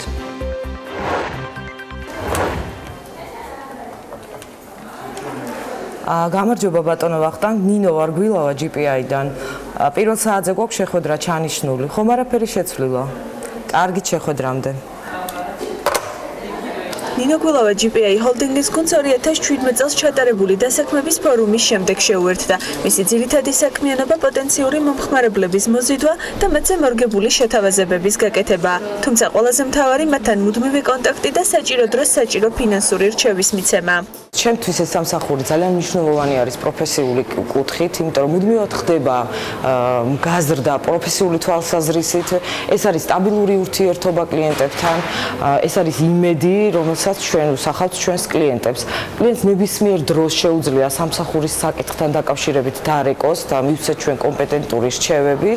გაყიდვების მენეჯერებისგან სწორი და ოპერატიული ინფორმაციის მიწოდება იმ ძირითად ფაქტორებს შორის ერთ-ერთია, რის გამოც GPI ჰოლდინგ საკუთარ ჯანმრთელობას და ქონებას უამრავი ადამიანი უკვე წლებია ანდობს. ამ ფაქტს 2018 წლის მონაცემებიც ადასტურებს, რომლის მიხედვითაც კომპანიას ქართულ სადაზღვევო ბაზარზე ლიდერი პოზიციები უკავია. შპს ბესტ სერვისის დამფუძნებელი ვახტანგ ბაკურაძე ამბობს, რომ კომპანიასთან 2004 წლიდან თანამშრომლობს. ამის მთავარი მიზეზი კი ფინანსურად სწორად დათვლილი შეთავაზებების გაკეთება და საჭიროების შემთხვევაში ზარალის დროული ანაზღაურება. GPI ჰოლდინგთან აქვს საკმაოდ დიდი ხნის ურთიერთობა. იწყება ეს ჯანმრთელობის დაზღვევებით, მანქანათი ქონების დაზღვევებით, პირადი ქონების დაზღვევა, იგივე საბანკო პროდუქტებთან ერთად იყო ეს ყველაფერი. თავისთავად კმაყოფილება საკმაოდ მაღალი არის, მაგრამ ყოველივე ეს დამოკიდებული არის ესე გაყიდვების მენეჯერზე რა მხრივ რომ ჯერ ერთი პირველში ინფორმაცია მოგაწოდოს სწორად დაგითვალოს და კარგი შემოთავაზება გაკეთოს ფინანსური და შესაბამისად როცა მოხდება რაღაცა ზარალი, ისედაც ესე გაყიდვების მენეჯერი არის ჩართული ამ პროცესში, რომ სწრაფად ოპერატორი და კლიენტისთვის სასიამოვნო და ვთქვათ ეფექტურად მოახდინოს ყველაფერი. ნინოს მსგავსად სადაზღვევო ინდუსტრიაში საკუთარი კარიერული წინსვლის საშუალება წელს დამატებით კიდევ 300-მდე პირს მიეცემა. 22 და 23 თებერვალს GPI ჰოლდინგი დასაქმების ფორუმს გამართავს. შერჩეულ კანდიდატებს კომპანია გადამზადების უფასო პროგრამას და სწავლების პირველივე დღიდან ანაზღაურებაც სამსახურს თავაზობს. ჩვენ დაინტერესებულ კანდიდატებს თავაზობთ ერთის მხრივ მომზადების გრძელვადიან კურსს, რომელიც 6 თვის განმავლობაში გრძელდება და არის პირველივე დღიდან ანაზღაურებადი. მათთვისაც არ აქვს სამუშაო გამოცდილება ამ სფეროში ან საერთოდ არ უმუშავია, ეს არის ძალიან საინტერესო და უნიკალური შეთავაზება იმით, რომ ჩვენ არ გვაქვს განსაკუთრებული მოთხოვნები და ნებისმიერ დაინტერესებულ კანდიდატს შეუძლია მოვიდეს და უბრალოდ გასაუბრება გაიაროს და დაიწყოს მუშაობა წარმატებულ კომპანიაში და ასევე მათთვისაც უნდა რომ შექმნას წარმატებული კარიერა, აქვს მზარდი ამბიციები და ასე შემდეგ, შეუძლია GPS-თან ერთად ეს ძალიან მარტივად განახორციელოს ასევე. ფორუმი ჩატარდება 2 დღის განმავლობაში 22 და 23 თებერვალს რუსთაველის გამზირზე 27 ნომერში. კომპანია ფორუმს წელს უკვე მესამე დატარებს. ამ დროის განმავლობაში სადაზღვევო სფეროში 500-ზე მეტი ადამიანი დასაქმდა. მათი უმეტესობა წარმატებულ კარიერას GPI ჰოლდინგში ახლაც აგრძელებს. და შესაძლებლობა, რომლის გამოყენებაც ძალიან ბევრმა უკვე შეძლო გასული წლების პრაქტიკის გათვალისწინებით აქტიურობა ამ პროექტს წელსაც არ მოაკლდება, ამაში აი რაღაც ცალსახად ვარ დარწმუნებული. და მაინც ვის შეუძლია დასაქმების ამ მასშტაბურ შეთავაზებაში ჩართვა, რა უნდა გაითვალისწინონ დაინტერესებულმა ადამიანებმა, კიდევ უფრო მეც ჩვენი სტუმრისგან შევიტყობთ, რომელთანაც საუბარს ტრადიციულად გავაგზავნებთ რა დაგვაკლდა ამ სიუჟეტიდან გამომდინარე, რომლის ერთ-ერთი რესპონდენტი თავად ვახო კორძაიაც იყო, იგი GPI ჰოლდინგის გაყიდვების დირექტორის მოადგილეა. ვახო, დილოშიტოვის. გამშვიდობის. ხარია რომ ხარ ჩვენთან ერთად. ასევე. ისტორია ერთგვარად უკვე არის ძალიან, როგორ ვთქვა, დამაჯერებელი ამ ფორუმებისა. ეს თული ამ გადმოსცემ მარტო ერთი სიუჟეტით, ამიტომ თქვენგან ველით უფრო მეტ სტატისტიკას აქამდე როგორ მოვედით და 2019 წელზე და აი ამ დაგეგმილ ღონისძიებებზე მე გადავიდეთ მონაგარი ერთგვარი ამ ხნის განმავლობაში, რაც GPI-მ თავი მოუყარა იმ კონკრეტულ შედეგებს, რომელიც მართლა ძალიან ბევრი ადამიანის სიხარულთან, ემოციასთან და კონკრეტულ დასაქმებასთან არის ასოცირებული. და რაც თავი ძალიან ბევრი ადამიანის ცხოვრება და კარიერა შეცვალა ამ პროექტებმა. პირველ რიგში მინდა ვთქვა, რომ ეს ძალიან მიხარია, რომ ტრადიციას არ ვარღვევთ და ისევ თქვენი ეთერით. TV პირველი საუბრობთ ნომერ პირველი სადაზღვევო კომპანიის უნიკალურ პროექტზე, რომელიც სამუშაო მაძიებლებს მართლაც გამორჩეულ შესაძლებლობას აძლევს, რომ დაიწყონ მუშაობა წარმატებულ კომპანიაში და დაეუფლონ ყველაზე მოთხოვნად პროფესიას. ეს სიახლე აღარ არის, რომ გაყიდვები არის ყველაზე მოთხოვნადი და პოპულარული სამუშაო პოზიცია, რომელიც ყველა კომპანიას ჭირდება პრინციპში და არის პროფესია, რომელიც არსად არ ისწავლება. ანუ ეს არის ძირითადად გამოცდილებაზე დაფუძნებული, რომელიც შეუძლია ამა თუ იმ კომპანიას თავის თანამშრომელს გაუზიაროს და ასწავლოს ან სხვადასხვა ტრენინგ კურსების საშუალებით აითვისონ. სწორედ ამიტომ ჩვენ გადავწყვეტთ 3 წლის წინ უკვე 2016 წელს, რომ დაგვეწყო ეს მასშტაბური დასაქმების კამპანია, რომლის ფარგლებში ადამიანებს შევთავაზებთ არა მხოლოდ დასაქმებას, არამედ ამ ახალი პროფესიის შეძენასაც და გამორჩეული და უნიკალური იმითიც არის ეს პროექტი, რომ ჩვენ თავაზობთ კანდიდატებს 6-თვიანი მოსამზადებელ პროგრამას, რომელიც პირველივე დღიდან არის ანაზღაურებადი და რომლის ბოლოსაც ადამიანებს დამოუკიდებლად შეუძლიათ განახორციელონ საქმიანობა გაყიდვების სფეროში. GPI Holdings-ში პირველ რიგში და ასევე ჩვენი გამოცდილებით ამ პროექტებიდან გამომდინარე რაც წინა წლებში განახორციელეთ შრომის ბაზარზე ძალიან ბევრი კანდიდატი მომზადდა, რომლებიც GPI-ის შემდგომ შეიძლება სხვა კომპანიებში აგრძელებენ მუშაობას. აი სწორედ ეს სტატისტიკასთან დაკავშირებით ვახსენე ეს, იმიტომ რომ ჩვენ დაახლოებით 500-მდე კანდიდატი ავიყვანეთ 2016-2017 წლებში, რომელთა 70% დღეს GPI Holdings-ში მუშაობს, თუმცა ნაწილი, ვისაც მანამდე გამოცდილება არ ჰქონდა, არ მუშაობდა ოჯახს ული და ასე შემდეგ, დღეს GPI-ს თუ არა სხვა კომპანიაში მაინც აგრძელებს მუშაობას, რაც ამ პროექტს ძენს ეს ერთგვარი სოციალური პასუხისმგებლობის ელფერსაც და ძალიან მნიშვნელოვანი იყო. ძალიან მომწონს, როცა ესეთი შეძლებლობის შესახებ საქმიანი დილის ეთერში ვსაუბრობ და ზოგადად BMG ასეთ თემებზე საუბრობს, იმიტომ რომ ეს არის ბევრისთვის საინტერესო, აქ არ არსებობს ასაკობრივი შესაძლებლობა. ეგ იყო ერთ-ერთი მთავარი გზავნილი ასეთთან დაკავშირებით, რომ ნახეთ რამდენიმე ხანში შეცვლით საკმაოდ ასაკოვანი ადამიანი და მე მახსოვს ძინა სტუმრობას სტამბოლიშვილის გალბატონებო და ბატონებო, რომ გარდა იმისა, რომ ეს ადამიანები დასაქმდებოდნენ, თავარი რაზეც ახლა ახლა საუბრობს, არის საუბარი, რომ ეს ადამიანები, რომლებიც მართლა უკვე ასაკში არიან, საოცარი ენთუზიაზმით არიან, გადამზადდნენ, შეისწავლონ ახალი პროფესიები და ეს უფრო დიდი აღმოჩენა იყო ჩემთვის, რაც წლების განმავლობაში, როცა არ გაქვს სამუშაო გამოცდილება, ხშირ შემთხვევაში ნებისმიერ სამსახურში რეალობა არის ესეთი, რომ ყველა ითხოვს რაღაცა გამოცდილებას და წლების განმავლობაში განსაკუთრებით დიასახლისების სტატისტიკა იყო, რომლებიც არ მუშაობდნენ და შემდეგ ეძლევათ შესაძლებლობა. ჯამურად რამდენი ადამიანი არის 2016 წლიდან გადამზადებული და წელს დაემატება კიდევ 300 ადამიანი კი. სწორედ ეს იყო ერთ-ერთი და არის კიდე დღემდე ერთ-ერთი რაც გამოარჩევს ამ პროექტს ყველაზე მეტად, რომ არ არის შეზღუდვები გამოცდილებაში, განათლებაში და მთავარი რაც ახსენეთ ასაკში, რამაც შემიძლია ხმამაღლა ვთქვა, რომ შრომის ბაზარზე გეოგრაფიულ არეალში კიდევ ერთი ცხადია. არანაირი დისკრიმინაცია მოკლედ, კარი ღიაა ფართოდ და ამან შეცვალა კიდევაც შრომის ბაზარზე დამოკიდებულებები, რადგან პირველები ვიყავით, ვინც თქვით, რომ ფინანსურ სექტორში არა მხოლოდ სტუდენტები და ახალგაზრდები, რომლის საწინააღმდეგო ცხადი არაფერი გვაქვს და პირიქით ძალიან პერსპექტიულები და ამბიციურები არიან, არა მხოლოდ ეს ხალხი, არამედ ასევე საშუალო და ზედა ასაკის ადამიანები შეიძლება იყვნენ წარმატებული და ჩვენ ამ შესახებ ბევრ აუდიტორიასთან ვისაუბრეთ და გაგვიხარია, რომ ბევრი მიმდევარიც გამოგვიჩნდა, ასე ვთქვათ, ანუ მაგალითი აღმოჩნდა სხვებისთვის. და სწორედ ამიტომ წელსაც ამ მიმართულებით ვფიქრობთ, რომ გავაგრძელოთ, თუმცა ასევე როგორც ვახსენე, ჩვენი კარი ღიაა ახალგაზრდებისთვისაც, ვინცაც აქვს ამბიციური გეგმები და მოთხოვნები და სურს კარიერული რესტარტი ან წარმატებულ კომპანიაში სწრაფი ზრდა და განვითარება. რაც შეეხება ციფრებს, 2016 წელს 212 ადამიანი ავიყვანეთ, 2017 წელს 365 და წელს უკვე 300 სამუშაო ადგილი გვაქვს გამოცხადებული მხოლოდ თბილისში. თუმცა ასევე ჩვენ გვაქვს ფილიალები ფოთში, ზუგდიდში, ქუთაისში და ბათუმში, სადაც დაინტერესებულ კანდიდატებს შეუძლიათ მიმართონ ჩვენს ფილიალებს. ეს მოიცავს ეს 6-თვიანი გადამზადების კურსი, რა შესაძლებლობა ჩნდება სწავლის ნაწილში, ვინ არიან ის მენტორები, ვინც გადაამზადებენ ამ ადამიანებს და რა ფორმით ხდება რეალურად გადაცემა ცოდნის, რომ უნარების უფრო მეტად ალბათ, რომელიც ამ ადამიანებს მომავალში გამოადგებათ. ჩვენ ბევრი ვიფიქრეთ იმის შესახებ, თუ როგორ უნდა ყოფილიყო ეს სწავლის პროცესი, რაც შეიძლება ეფექტური გამოსულიყო და ინტეგრირება მოახდინეთ თეორიული და პრაქტიკული სწავლის, ეგრეთ წოდებული სამუშაო ადგილზე სწავლების, რომელსაც უძღვება მენტორი. მენტორი არის გამოცდილი კადრი გაყიდვებში, თანამშრომელი, ვინც რამდენიმე წელი გაყიდვებში მუშაობს და წარმატებულ თანამშრომლად ითვლება და ხშირად გაყიდვების თანამშრომლებს უჩნდება შემდგომ მოთხოვნილება უკვე სხვებს გადასცენეს გამოცდილება, იმიტომ რომ არ არის მარტივი პროფესია და გაზიარება უკვე გეხმარება ზრდაშიც პირადად. მენტორები არიან უკვე გამოცდილი ადამიანები, ვინც ასწავლიან საკუთარ გამოცდილებაზე დაყრდნობით და საუკეთესო პრაქტიკების გათვალისწინებით, რითი უნდა დაიწყო მუშაობა, რომ მალე მიაღწიოს სასურველ შედეგს და მალე გახდეს წარმატებული გაყიდვებში. ეს მოიცავს ტრეინინგებს ზოგადად გაყიდვების უნარებში, სადაზღვევო პროდუქტებში, ასევე სხვადასხვა, ასე ვთქვათ, უნარებში, რაც მნიშვნელოვანია გაყიდვებისთვის, ეს იქნება კლიენტთან კომუნიკაცია, კონფლიქტების მართვა და ასე შემდეგ.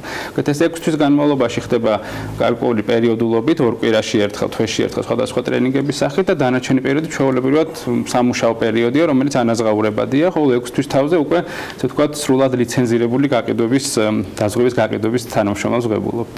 თუ გვაქვს დაახლოებით სტატისტიკა, შეფასებულად არც გახსოვთ, ჯამში რა პაკეტი შექმნეს ამ ადამიანებმა კომპანიისათვის ამ წლების განმავლობაში, ან საშუალოდ დაახლოებით რა სამუშაოს წევენ ისინი? ძალიან მნიშვნელოვანს პირველივე წლებში საუბარი გვაქვს მილიონობით მოზიდულ სადაზღვევო პრემიაზე, არა 1 და 2 მილიონზე და ცხადია ეს წლიდან წლამდე მზარდია, ამიტომ ეს პროექტი წარმატებული აღმოჩნდა კომპანიისთვისაც და ამიტომაც ჩვენ გადავწყვეტთ, რომ კიდევ ერთხელ განგვეხორციელებინა ეს პროექტი, თან სადაზღვევო ბაზარი იზრდება მოგეხსენებათ, დამატების შესაძლებლობები არის, რაც დამატებით სიმძლავრეებს მოითხოვს კომპანიისთვის. ანუ ჩვენ ფაქტობრივად წინა წლებში დავწუნდით, რომ ეს არის სწორი არხი, სწორი საშუალება, რომლითაც საშუალებას აძლევ ერთის მხრივ სამუშაოს მაძლევს და მეორეს მხრივ კომპანიაც მალევე იღებს სარგებელს აქედან ინვესტიციიდან. კარგი, ჩვენ ვიქნებით ამ ფორუმზე ტრადიციულად ძალიან აქტიურად წარმოდგენილი და ერთგვარად დაანონსება, მოდი ჩავთვალოთ რაღაცა კონტენტიზერი.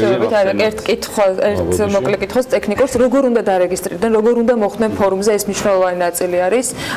ონლაინ ხდება თუ ადგილზე მისვლის შემთხვევაში? ფორუმზე დარეგისტრირება არ არის აუცილებელი, თუმცა ჩვენ გვაქვს ვებ პორტალი და GPI-ის Facebook გვერდზე ან Jobs Forum-ზე შეუძლიათ შევიდნენ დაინტერესებულ პირებს და ნახონ უფრო მეტი ინფორმაცია, თუმცა დარეგისტრირება არ არის აუცილებელი. მთავარია ეს ადამიანები მოვიდნენ 22 და 23 თებერვალს დასაქმების ფორუმზე რუსთაველის 27 ნომერში თანამედროვე ხელოვნების მუზეუმში, სადაც მათ დახვდებათ GPI Holding-ის თანამშრომლები და უშუალოდ შეძლებენ გასაუბრებით, გაიგონ რა ვაკანსია, რა პირობებია და რამდენად შეიძლება საკუთარი თავი დაინახონ ამ სამუშაო პოზიციაზე. მხოლოდ პირადობის მოწმობა უნდა იქონიონ თან, ასევე არაფერი განსაკუთრებული მოთხოვნები და დოკუმენტების წარმოდგენა არ არის საჭირო, მთავარია მონდომებულები იყვნენ, მოტივირებულები და დაარწმუნონ GPI-ის თანამშრომლები, რომ ეს სამუშაო მათთვის არის და მათ სურთ შექმნა წარმატებული კარიერა GPI-ში. დაარწმუნებულება ბევრის ინტერესი იქნება 22 და 23-ში ამ მიმართულებით. მადლობა ვახოგორდაიას, GPI Holding-ის გაყიდვების დირექტორის მოადგილეს. ჩვენ კი საქმიანი დილას უკვე მარიამ ადამიანთან ერთად გავაგრძელებთ, რომელი ქვეყნები ზარალდებიან Brexit-ის შედეგად, რა ოდენობის ზარალზეა საუბარი, ამ თემაზე კვლევა Heli Institute for Economics Research-ის ექსპერტებმა ჩაატარეს და დაითვალეს შრომითი ბაზრები, რომლებზეც პროცესები ყველაზე ნეგატიურად აისახება. როგორია Brexit-ის ეფექტი და საშუალოდ რამდენი სამუშაო ადგილი დაიკარგა. ამ კვლევის შედეგებს სწორედ მარიამი გაგვეცნობს ახლა პირდაპირ ეთერში. მარიამ, დილა მშვიდობის. დილა მშვიდობის, აინა, ბოლო პერიოდში იზრდება შანსი იმის, რომ ევროკავშირმა და ბრიტანეთმა 29 მარტს Brexit-ის შეთანხმებას ვერ მიაღწიონ. ეს ფაქტი კი ყველაზე ნეგატიურად ცხადია შრომის ბაზარზე აისახება და შეაფერხებს არა მხოლოდ დიდ ბრიტანეთს, არამედ ევროკავშირსაც. Brexit-ის ეფექტის შესაფასებლად ექსპერტებმა 53 ქვეყანაში 56 ინდუსტრიული სექტორი გაანალიზეს და დაითვალეს თუ რა შედეგს მივიღებთ, თუ ევროკავშირიდან ბრიტანეთში ექსპორტი 25%-ით შემცირდება. კვლევის შედეგად გამოიკვეთა, რომ ევროკავშირში ყველაზე მძლავრი ეკონომიკის მქონე ქვეყანამ, გერმანიამ, რომელიც დიდ ბრიტანეთის ნომერ პირველი სავაჭრო პარტნიორია ევროპაში, შესაძლოა 103,000 სამუშაო ადგილი დაკარგოს. ინდუსტრიულად განვითარებული ქვეყანა, რომლის მრეწველობის ძირითადი დარგებია მანქანათმშენებლობა, ელექტროტექნიკური, ქიმიური, ავტომობილებისა და გემების წარმოება და ქვეყანა, რომელიც მზა პროდუქციით ამარაგებს მსოფლიოს უმეტეს ბაზრებს, რისკის ქვეშ დგას. მსგავსად გერმანიისა Brexit-ის შედეგად იზარალებს ამერიკის შეერთებული შტატებიც მსოფლიოში ნომერ პირველი ეკონომიკის მქონე ქვეყანაში 15,900 სამუშაო ადგილის დაკარგვაზეა საუბარი. თუმცა, უფრო კონკრეტულად რომელი ქვეყნები იზარალებენ Brexit-ის შედეგად და რა ოდენობის ზარალზეა საუბარი, დეტალები ვნახავთ ჩვენს სიუჟეტში.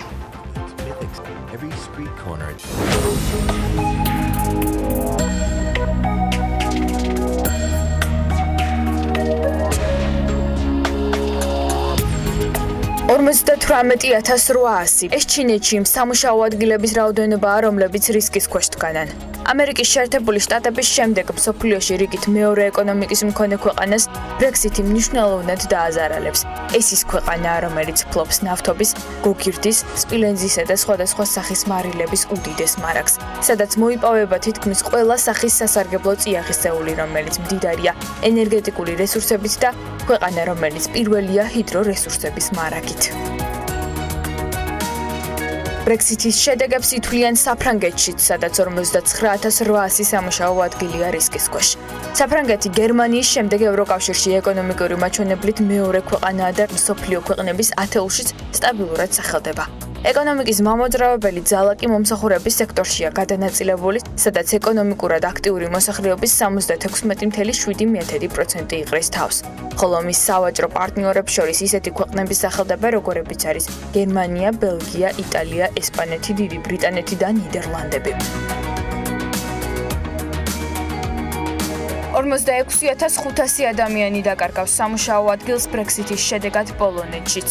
მაღალშემოსავლიანი ეკონომიკის მქონე ქვეყანა ევროპის მასშტაბით სიდიდით მე-6-ია და საშუალო წლიური 6%-იანი ეკონომიკური ზრდით ცენტრალურ ევროპაში ყველაზე სწრაფად მზარდიც.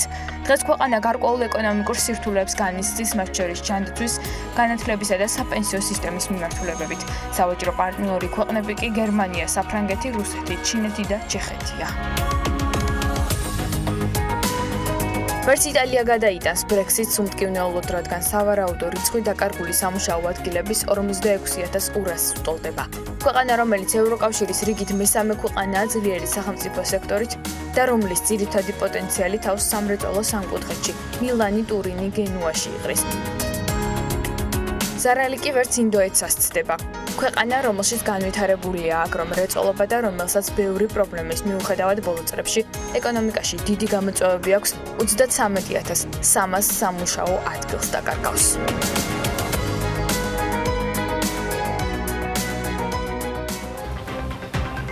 გარდა ჩამოთვლილი ქვეყნებისა, მნიშვნელოვან ზარალზე საუბრობენ ესპანეთში, ნიდერლანდებში, ირლანდიაში, ბელგიასა და ჩეხეთში. ვაჭრობის სფეროში თავისუფალი ბაზარი რასაკვირველია დარჩება, თუმცა ევროპულ ბაზარზე მოხდება ბრიტანული საქონლის მიწოდების შეწყვეტა, ან ამ უფლებისათვის მათ უფრო მეტის გადახდა მოუწევთ ევროკავშირის ბიუჯეტში. ისევე როგორც პირიქით, ეს პროცესები ძალიან დამაზიანებელი იქნება კონტინენტური ევროპის ქვეყნებისთვისაც. ლონდონი როგორც ფინანსური მეტროპოლი დაკარგავს ევროკავშირთან დაკავშირებულ ინსტრუმენტებსაც, მას ჩამოართმევენ ამ დატვირთვას, რაც თქმა უნდა სამუშაო ადგილების შემცირების ხარჯზე მოხდება. ასევე თუ ლონდონი შეუწყუდავს ევროკავშირიდან მიგრაციის პროცესს, ანალოგიურად საწინააღმდეგო დინებასაც უნდა ელოდოს მეორე მხრიდანაც. ჯერ კიდევ უცნობია თუ რომელ მოდელზე შეთანხმდება ბრიტანეთი და ევროკავშირი, თუმცა დღესვე შეიძლება ითქვას, რომ ორივე მხარისთვის ეს მხოლოდ დანაკარგებს ნიშნავს. ბიუროკრატიისთვის კი კოლოსალურ შრომას მესამე ქვეყნებთან მინიმუმ 50 თავისუფალი ვაჭრობის ხელშეკრულება ექნებათ დასადები 80,000 საკანონმდებლო აქტის ჩათვლით. როგორც ჩანს, ბრექსიტის შედეგები მალე დადგება, როგორც ბრიტანული, ასევე ევროკავშირის ეკონომიკებისთვის, რაც სერიოზულ რყევებს, საზიანო ცვლილებებსა და დანაკარგებს გულისხმობს ორივე მხარისთვის. იმედი ვიქონიოთ, რომ ეს არა ფატალური შედეგებით არ დასრულდება საბოლოო ჯამში. მადლობა მარიამს. მარიამ ადამია აგურთებოდა პირდაპირ ეთერში საქმიანი დილის მაყურებლისთვის. კი მცირე სარეკლამო პაუზის შემდეგ კიდევ ერთი ძალიან საინტერესო თემით დაბრუნდებით რამდენიმე წუთში.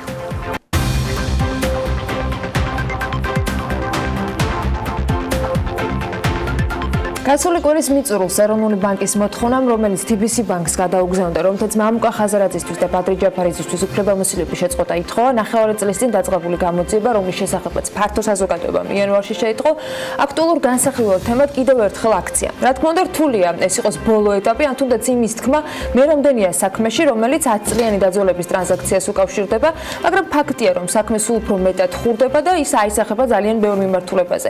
TBC ჯგუფის მიმდინარე პროექტებზე მომავალზე, რომელიც კვალს ქვეყნის ეკონომიკაზეც აუცილებლად დაატყობს. კონკრეტულ რიცხვებში ასახვა ლონდონის საფონდო ბირჟაზე ბანკის აქციების გაუფასურების ამ დრომდე გაგრძელებულ ტენდენციაზეც ადვილად სანახავია. დილამშვიდობის, როგორც მიხვდით, მე შემოვერდი საქმიან დილას. რთულია იმის თქმა, რა შედეგებამდე მივალთ, მაგრამ ცალსახად მძიმეა პროცესი და შედეგიც არ იქნება მარტივი არავისთვის. ეროვნული ბანკის მიმართვის საპასუხო TBC ბანკის იურისტებმა სასამართლოს კობაგონეტაძის ბრძანების გასაუქმებლად უკვე მიმართეს. TBC ბანკი აგრძელებს დავას და არ ეთანხმება ეროვნული ბანკის პოზიციას, რომ 2007-2008 წლების ტრანზაქციებით TBC ბანკმა მოახდინა ინტერესთა კონფლიქტის მარეგულირებელი კანონმდებლობის დარღვევა. ნათქვამია TBC ბანკის მიერ გავრცელებულ განცხადებაში. სტუმრებთან ერთად განვაგრძობ თემას. მარიკა არევაძე, ადვოკატი, გიორგი კეპულაძე, საზოგადოება და ბანკების გამგეობის თავმჯდომარე არიან. საქმიანი დილის ეთერში დილომშვიდობის მოგესალმებით. მოგესალმებით ხარჯიანი გადაცემის სტუმრები. ერთგვარად სამართლებრივად და მეორე მხრივ ფინანსური სტაბილურობის ნაწილში მინდა შევაფასოთ ეს მიმდინარე პროცესი. ქალბატონ მარიკა, თქვენგან დავიწყებთ. სამართლებრივად თქვენ რა კითხვები გაგიჩნიათ პროცესმა, რომლის გამჭვირვალობასთან დაკავშირებით, როგორც მედიას თავის მხრივ ძალიან ბევრი კითხვა აქვს და ბევრ კითხვაზე არ გვაქვს პასუხი. თქვენ როგორც იურის ამ პროცესის მიმდინარეობისას რა კითხვები გაგიჩნიათ და რა ინფორმაციის ნაკლებობა, ან რა კითხვებზე პასუხი მიიღეთ? მოგესალმებით კიდევ ერთხელ. კითხვა ბევრია, იმიტომ რომ არის ძალიან ბევრი ცარიელი, ასე ვთქვათ, სივრცე ამ საქმის ირგვლივ. დავიწყოთ იქიდან, რომ როდესაც კონკრეტულ სუბიექტს, ამ შემთხვევაში ბანკს, TBC ბანკს ედავებიან 2008 წლის ტრანზაქციაზე, პირველი კითხვა რაც ჩნდება არის ის, რატომ 2019 წელს ეს დავა და არა 2008 წლიდან ნებისმიერ მომდევნო წელს. ვინაიდან იმ შემთხვევაში თუ 2008 წლის ტრანზაქცია შეიცავდა რაიმე უკანონო მოქმედებას, მაშინ ეს რამდენიმე ეტაპზე უნდა ყოფილიყო გამოვლენილი, მათ შორის ეროვნული ბანკის მიერ იმავე პერიოდში, დროის იმავე პერიოდში, ვინაიდან ეროვნული ბანკი ამ ტრანზაქციებს ამოწმებს და შემდგომ უკვე, ასე ვთქვათ, თუ კი პრობლემას ვერ ხედავს, ამის შემდგომ აგრძელებს ხო ბანკის საქმიანობას, ჩვეულებრივ საქმიანობას. შესაბამისად, პირველი ალბათ კითხვა რაც მიჩნდება არის ის, რომ თუ კი ეს მართლაც სამართლებრივ პრობლემასთან გვაქვს საქმე და არა უფრო გლობალურ მასშტაბურ და პოლიტიკურ საკითხებთან, მაშინ არიან თუ არა გამოკითხული ეროვნული ბანკის თანამშრომლები, რომლებიც პასუხისმგებელი იყვნენ 2008-2009 წლებში მსგავსი ტრანზაქციების შემოწმებაზე და აპირებს თუ არა გამოძიება ასევე მათი პასუხისმგების საკითხის დაყენებას. ეს ერთი. ვთქვათ, შეიძლება იურიდიულად 10 წელიწადში დაიწყოს რაღაც საქმეზე სამართლებრივი პროცესი. დაუშვათ, შეიძლება, მაგრამ თანმიმდევრულად, ამდენ თანმიმდევრული იყო ეს პროცესი, ანუ ჯერ პროკურატურა, შემდეგ ეროვნული ბანკი. ანუ თანმიმდევრულობა არა ჩვენს კითხვებს, რომ ჯერ პროკურატურამ დაიწყო და შემდეგ უკვე წამოვიდა ეროვნული ბანკის საჯარიმო სანქციები და შემდეგ შეიძლებოდა თქვა ჯერ ეროვნულ ბანკს დაიწყო და შემდეგ პროკურატურას დაიწყო ამ საკითხზე გამოძიება. თანმიმდევრულობა ბევრ კითხვის ნიშანს არ აჩენს, ვინაიდან მართალია, როგორც წესი და ჩვეულებრივ ვითარებაში პირველ რიგში ეროვნულ ბანკს უნდა აღმოეჩინა დარღვევა, თუ კი ასეთი იქნებოდა და მას უნდა დაეწყო რეაგირება, ანუ მას გადაეცა უკვე ინფორმაცია საგამოძიებო ორგანოსთვის, რომ შემდგომი რეაგირება მომხდარიყო, თუმცა ერთი მეორეს არ გამორიცხავს ის, რომ შეიძლება ინფორმაცია ჯერ პროკურატურაში შევიდეს, ეს არ არღვევს ასე ვთქვათ მოქმედ კანონმდებლობას, თუმცა ჩვეულებრივ შემთხვევაში და სტანდარტულ ვითარებაში წესით ალბათ ჯერ უნდა აღმოეჩინა დარღვევა ეროვნულ ბანკს მისი შემოწმების პროცესში და მიეწოდებინა ინფორმაცია პროკურატურისთვის. დაგვიანებული რეაქცია საგამოძიებო სასამხედველო უწყებების. თუ დარღვევა არსებობდა, რატომ არის პრობლემური ან კითხვის გამჩენი, თუნდაც 10-11 წლის შემდეგ ყოფილიყო ამასთან დაკავშირებით ძიება დაწყებული ან რეაგირება მოეხდინა მარეგულირებელს?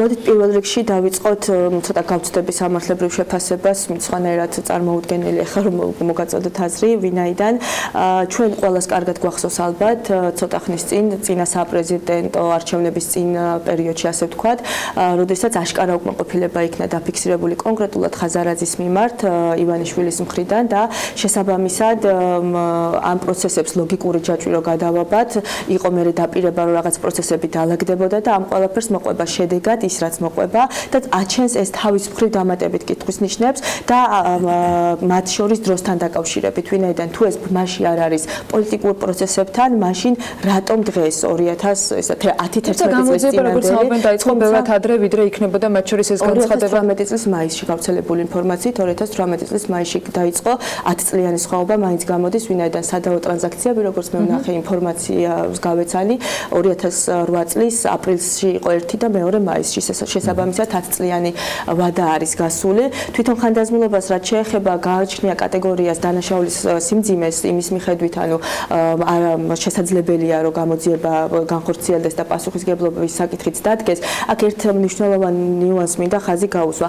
იმ შემთხვევაში თუ დანაშაულის ჩადენას ჰქონდა ადგილი, ბუნებრივია ყველა დანაშაულზე უნდა იყოს ადეკვატური პასუხისმგება, მაგრამ არ უნდა იყოს შერჩევითი სამართალი. თუ ეს უბრალოდ გარკვეული პროცესებიდან გამომდინარე, პიროვნული უკმაყოფილებიდან ან სხვადასხვა პოლიტიკური ფაქტორებიდან გამომდინარე პროცესი მიმდინარეობს, მაშინ ეს არის ძალიან დიდი დარტყმა, როგორც ეკონომიკური კუთხით ქვეყნისთვის, ასევე ჩვენი ბიუჯეტისთვის, ვინაიდან თუ არ დამტკიცდა ხვალის, რასაც დღეს ედავებიან ხაზარაძეს, მას შეუძლია ზიანის ანაზღაურების კუთხით მიმართოს სასამართლოს და ეს ჩვენს ბიუჯეტს ძალიან ძვირი დაუჯდება და გვაქვს ჩვენ იმის ფუფუნება, რომ ბიუჯეტიდან ამხელა თანხები ვანაზღაუროთ. კითხვის ნიშანი ასევე მიჩნდება თვითონ დანაშაულთან მიმართებით, ვინაიდან იანვარში 2019 წლის იანვარში, როდესაც პროკურატურის მხრიდან გაჩნდა ასე ვთქვათ, დაისვა საკითხი ამ გამოძიებაზე, მაშინ იყო უკანონო შემოსავლების ლეგალიზებაზე, ანუ ფულის გათეთრების საკითხზე, თუმცა დღეს არც პროკურატურა და აღარც ეროვნული ბანკი არ საუბრობს ფულის გათეთრებაზე და საუბარია ინტერესთა კონფლიქტზე ეროვნული ბანკის მიერ ხელმოწერის უფლებამოსილების შეჩერება სწორედ ინტერესთა კონფლიქტის შესაძლო. ეს შეიძლება გამართული იყოს ამ არა, ერთ წამბეკას ეს ნაწილი შეიძლება იყოს გადამწყვეტი, მათ შორის და აუცილებლად გადავიდეთ მე გერგებულადასთან. შეიძლება გადამწყვეტი აღმოჩნდეს პირადად მამუკა ხაზარაძის და ბადრი ჯაფარიძისთვის, იმიტომ რომ იყო აღნიშნული, რომ თუ ფულის გათეთრების მუხლი დარჩებოდა საქმეში, ის დაძველებას არ ექვემდებარებოდა, ანუ ხანდაზმულობა არ გასდიოდა, მაგრამ სხვა შემთხვევაში შესაძლოა ხანდაზმულობის ვადა გასულიც კი იყოს. აი ამ ნაწილში თქვენთვის დღეს არსებობს თუ არა ზუსტი პასუხი, ეროვნული ბანკი ან პროკურატურა კონკრეტულად რა მუხლით იძიებდა და თუ ისევ მიმდინარეობს ფულის გათეთრების მუხლით ამ შემთხვევაში გამოძიება იმ მასალებით, რაც არსებობს მედიისათვის ხელმისაწვდომი, რამდენად არის შესატყვისი ისინი ერთმანეთთან. მოდი პირველ რიგში ხაზგაუსვავ იმას, რომ მე არც სახელმწიფოს წარმომადგენელი ვარ, ამ წუთაზე არც TBC ბანკის ადვოკატი და შესაბამისად იმ მასალებზე დაყნობით ვსჯელობთ, რაც ინფორმაცია რაც ვრცელდება და რასაც ვიღებ, იმ ინფორმაციაზე დაყნობით ამ წუთას გაუგებარია ძიება რა მიმართულებით მიდის, ვინაიდან როგორც უკვე აღნიშნა იანვარში საუბარი იყო უკანონო ფულის გათეთრებასთან დაკავშირებით და 13 თებერვალს ეროვნულმა ბანკმა მოახდინა ხელმოწერის შეჩერების გადაწყვეტილების მიღება ინტერესთა კონფლიქტზე დაყნობით, ვინაიდან ეს ოფიციალურად თავიანთ ვებგვერდზე, ეროვნული ბანკის ვებგვერდზე არის ეს ინფორმაცია განთავსებული. შესაბამისად, ისიც რომ ვერ გარკვეულან რას ედავებიან, ესეც დამატებით კითხვის ნიშანს აჩენს. ან ჯერჯერობით არ გვაქვს პასუხები ყოველ შემთხვევაში, იმისთვის რომ ჩვენ მაინც გავარკვევთ. გერგი, ეროვნული ბანკის мотиваცია შესაძლოა იყოს ახსნადი, რატომ თქვათ გადაწყვიტა მათთვის ხელმოწერის შეჩერებასთან დაკავშირებით გაეგზავნა წერილი.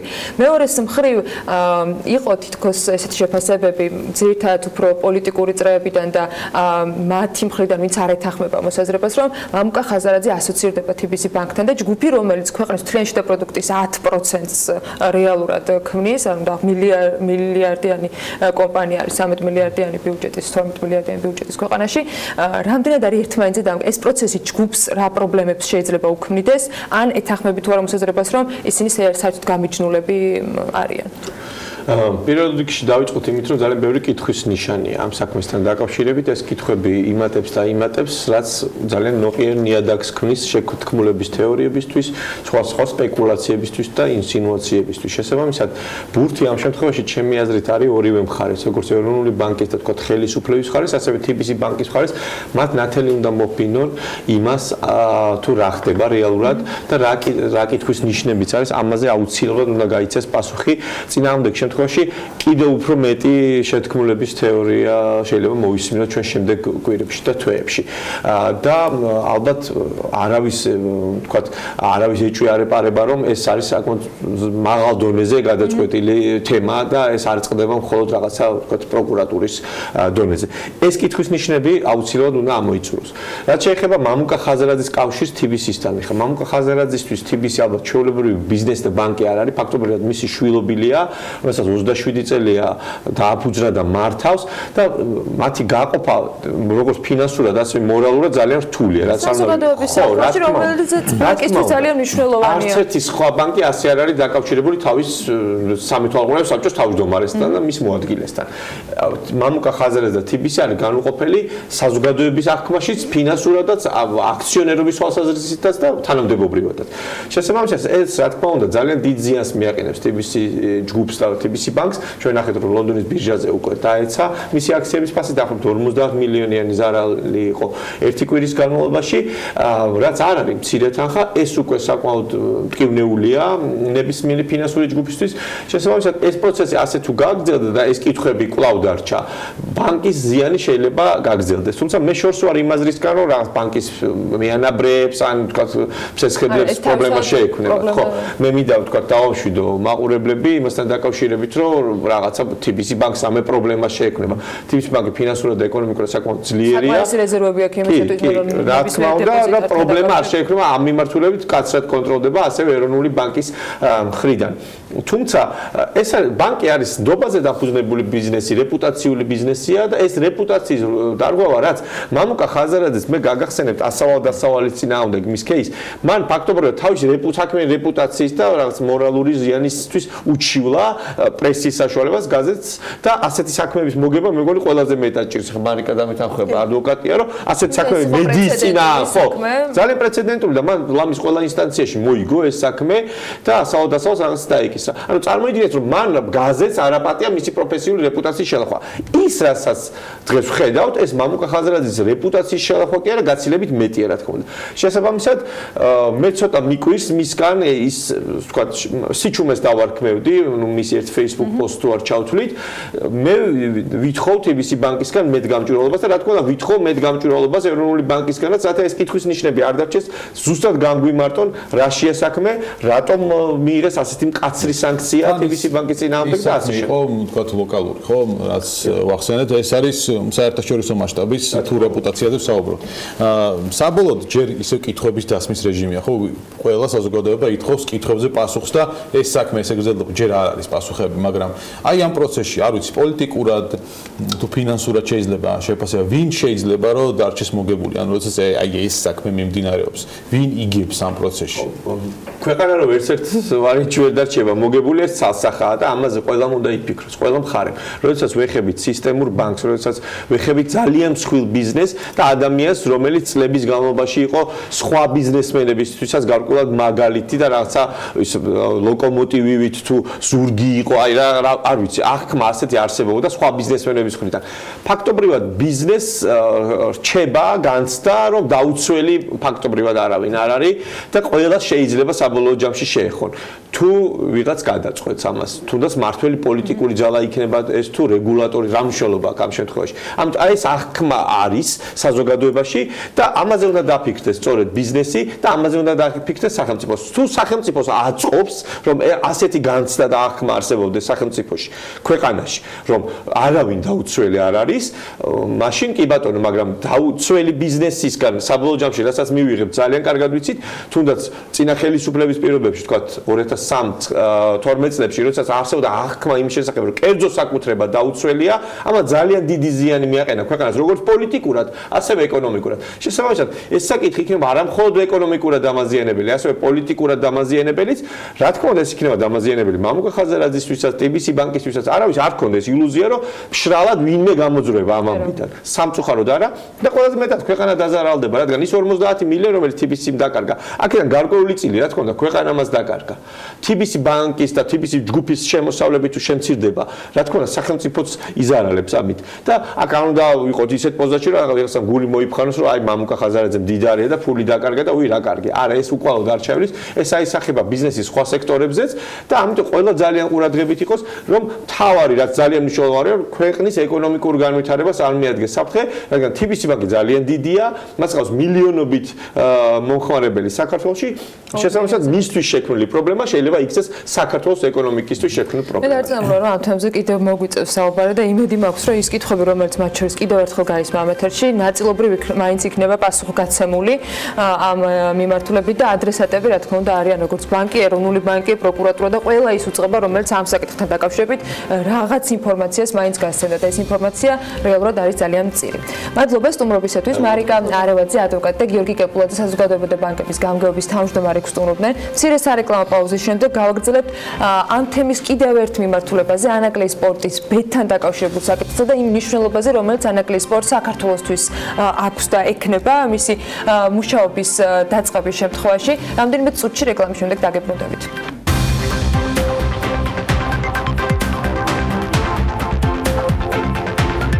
TBC ბანკის თემა ანაკლის სპორტს რომ დაუკავშირდებოდა რთული გამოსაცნობი არ ყოფილა, მიუხედავად იმისა, რომ პრემიერი მატჩის კავშირს უარყოფს და მამუკა ბახტაძე გერმანიდან გვითვლის, რომ სპეკულაციები შეწყდეს და მისივე თქმით ღრმაწყლოვანი პორტი საქართველოს აუცილებლად ექნება.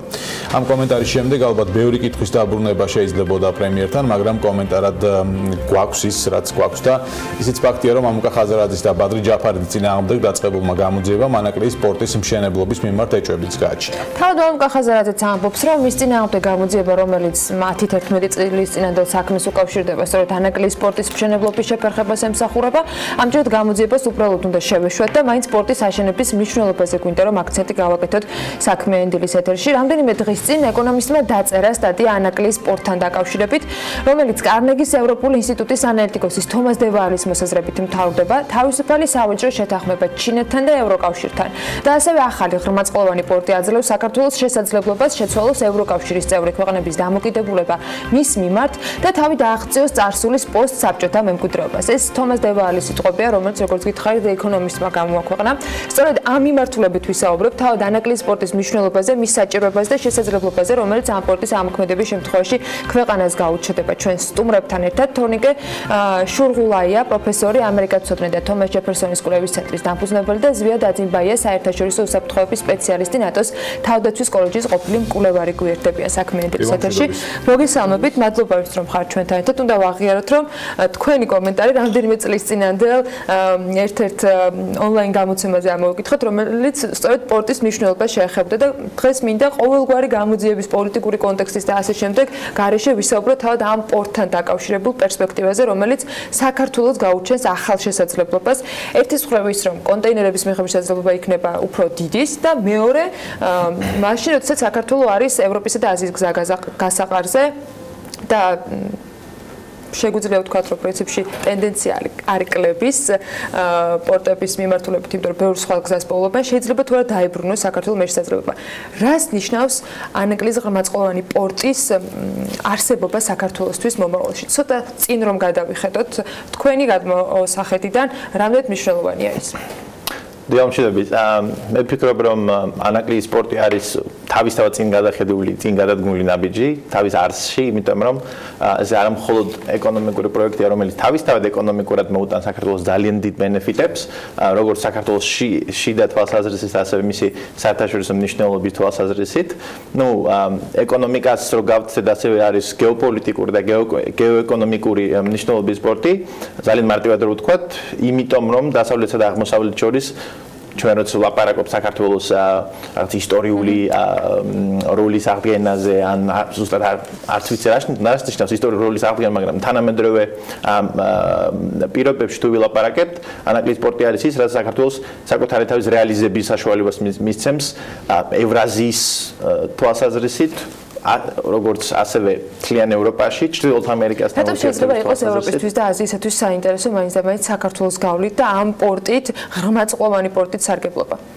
ღრმაწყლოვანით, იმიტომ რომ მეტი შესაძლებლობა ღრმაწყლოვან პორტს და შეუძლია დიდი მოცულობის ტვირთები მიიღოს. ამავდროულად აქ საუბარი არის თავისუფალ ინდუსტრიულ ზონაზე, ასევე საუბარი არის ბატონი ხაზარაძეს ლაპარაკობდა იმაზე, რომ აქ ამ პორტს უნდა ქონდეს თავისი კანონმდებლობა. ეს სანდობას გაზრდის როგორც ამ პორტის, ასევე ყველა ბიზნესის, რომელიც ამ პორტის გარშემო გაკეთდება. შესაბამისად და პლუს ამას უნდა დავუმატოთ საქართველოს თავისუფალი ვაჭრობის ხელშეკრულება ევროკავშირთან, ხო? დღესდღეობით საქართველოს თავისუფალი ვაჭრობის ხელშეკრულება გააჩნია ცხადია, მაგრამ ის არ არის ათვისებული, როგორც შეიძლება ის ათვისებული იყოს. შესაბამისად ამ პორტის ტერიტორიაზე დამზადებული ან შესაბამისად რაღაც გადამუშავებული პროდუქტი, როგორც გავა დანარჩენ მსოფლიოში ან მინიმუმ ევროკავშირის ბაზარზე, ან შეერთებულ შტატებთან თუ გვექნება და იმედი მაქვს გვექნება თავისუფალი ხელშეკრულება, ვაჭრობის ხელშეკრულება, ამ ბაზრებზე სწორედ დამზადებულია საქართველოს ხოლგის ქვეშ. მინიმუმ ამით ვარ საინტერესო, რომ გვაქვს ეს ხელშეკრულებები, თქვათ ევროკავშირთან, იგივე ჩინეთთან. აქვს თუ არა ანაკლის სპორტს, ასე ვთქვათ, ალტერნატივა? რა მნიშვნელობის არის ის? ჩვენს როდესაც საუბრობთ ჩვენ სატრანსპორტო და სავაჭრო ჰაბად ჩამოყალიბებაში საქართველოს. აი რა მნიშვნელობის არის ამ პროცესში ანაკლის სპორტი? 25% არის 100%-დან ათვისებული შავ ზღვაში. ანუ ეს ტვირთების მიღება მათი უზრუნველყოფა, რაღაც სერვისი. აქედან გამომდინარე საქართველოს კარგავს ძალიან დიდ შანსს, რომ უფრო მეტად დაიტვირთოს როგორც სტრატეგიული სამხრეთ კავკასიაში სტრატეგიული სახელმწიფო, მაგრამ ჩვენ ვუყურებთ მხოლოდ მერკანტილისტურად. რატომღაც თომას ჯეფერსონის ცენტრი იკვლევს ინტერდისციპლინარულად აღნიშნულ საკითხს, რომ ეს უსაფრთხოების პრიზმიდან ეს არ არის მხოლოდ თავისუფალი ეკონომიკური ზონა, ან ლოჯისტიკური ჰაბი, ან კლასტერი ტურისტული, ეს არის მშვიდობის ზონა, უსაფრთხოების ჰაბი, აკადემიური ჰაბი შესაძლებელია მომავალ პერსპექტივაში, რადგან იქ არის მწვანე, ანუ green cities-ზე არის საუბარი, ასევე მოგახსენებათ, ეს არის ერთ-ერთი შესაძლებელია გახდეს მომავალში ობორის, ეს რასაც ქვია აბრეშუმის გზის, ერთ-ერთი ძალიან მნიშვნელოვანი, თუნდაც ხო არის 7 სარტყელი. აქედან გამომდინარე, ეს შეიძლება იყოს შუა სარტყელი. თუ ჩვენ ამას სტრატეგიულად შევხედავთ, რადგან ეს არის ისტორიული მნიშვნელოვანი პროექტი და არა მხოლოდ რაღაც ინტერესი, მერკანტილისტური და ბიზნეს ინტერესი. არა, ეს არის სტრატეგიული სახელმწიფო ინტერესი. თავდაცვის მექანიზმი. ზუსტად აი მშვიდობის ჩვენ ხო ვართ ნეგატიური მშვიდობის ფაზაში, ომი რო არის, ეს არ ნიშნავს რომ მშვიდობა. ჩვენ ხომ უნდა გადავიდეთ პოზიტიური მშვიდობის ფაზაში. აქედან გამომდინარე, უსაფრთხოებას ებმება მშვიდობა.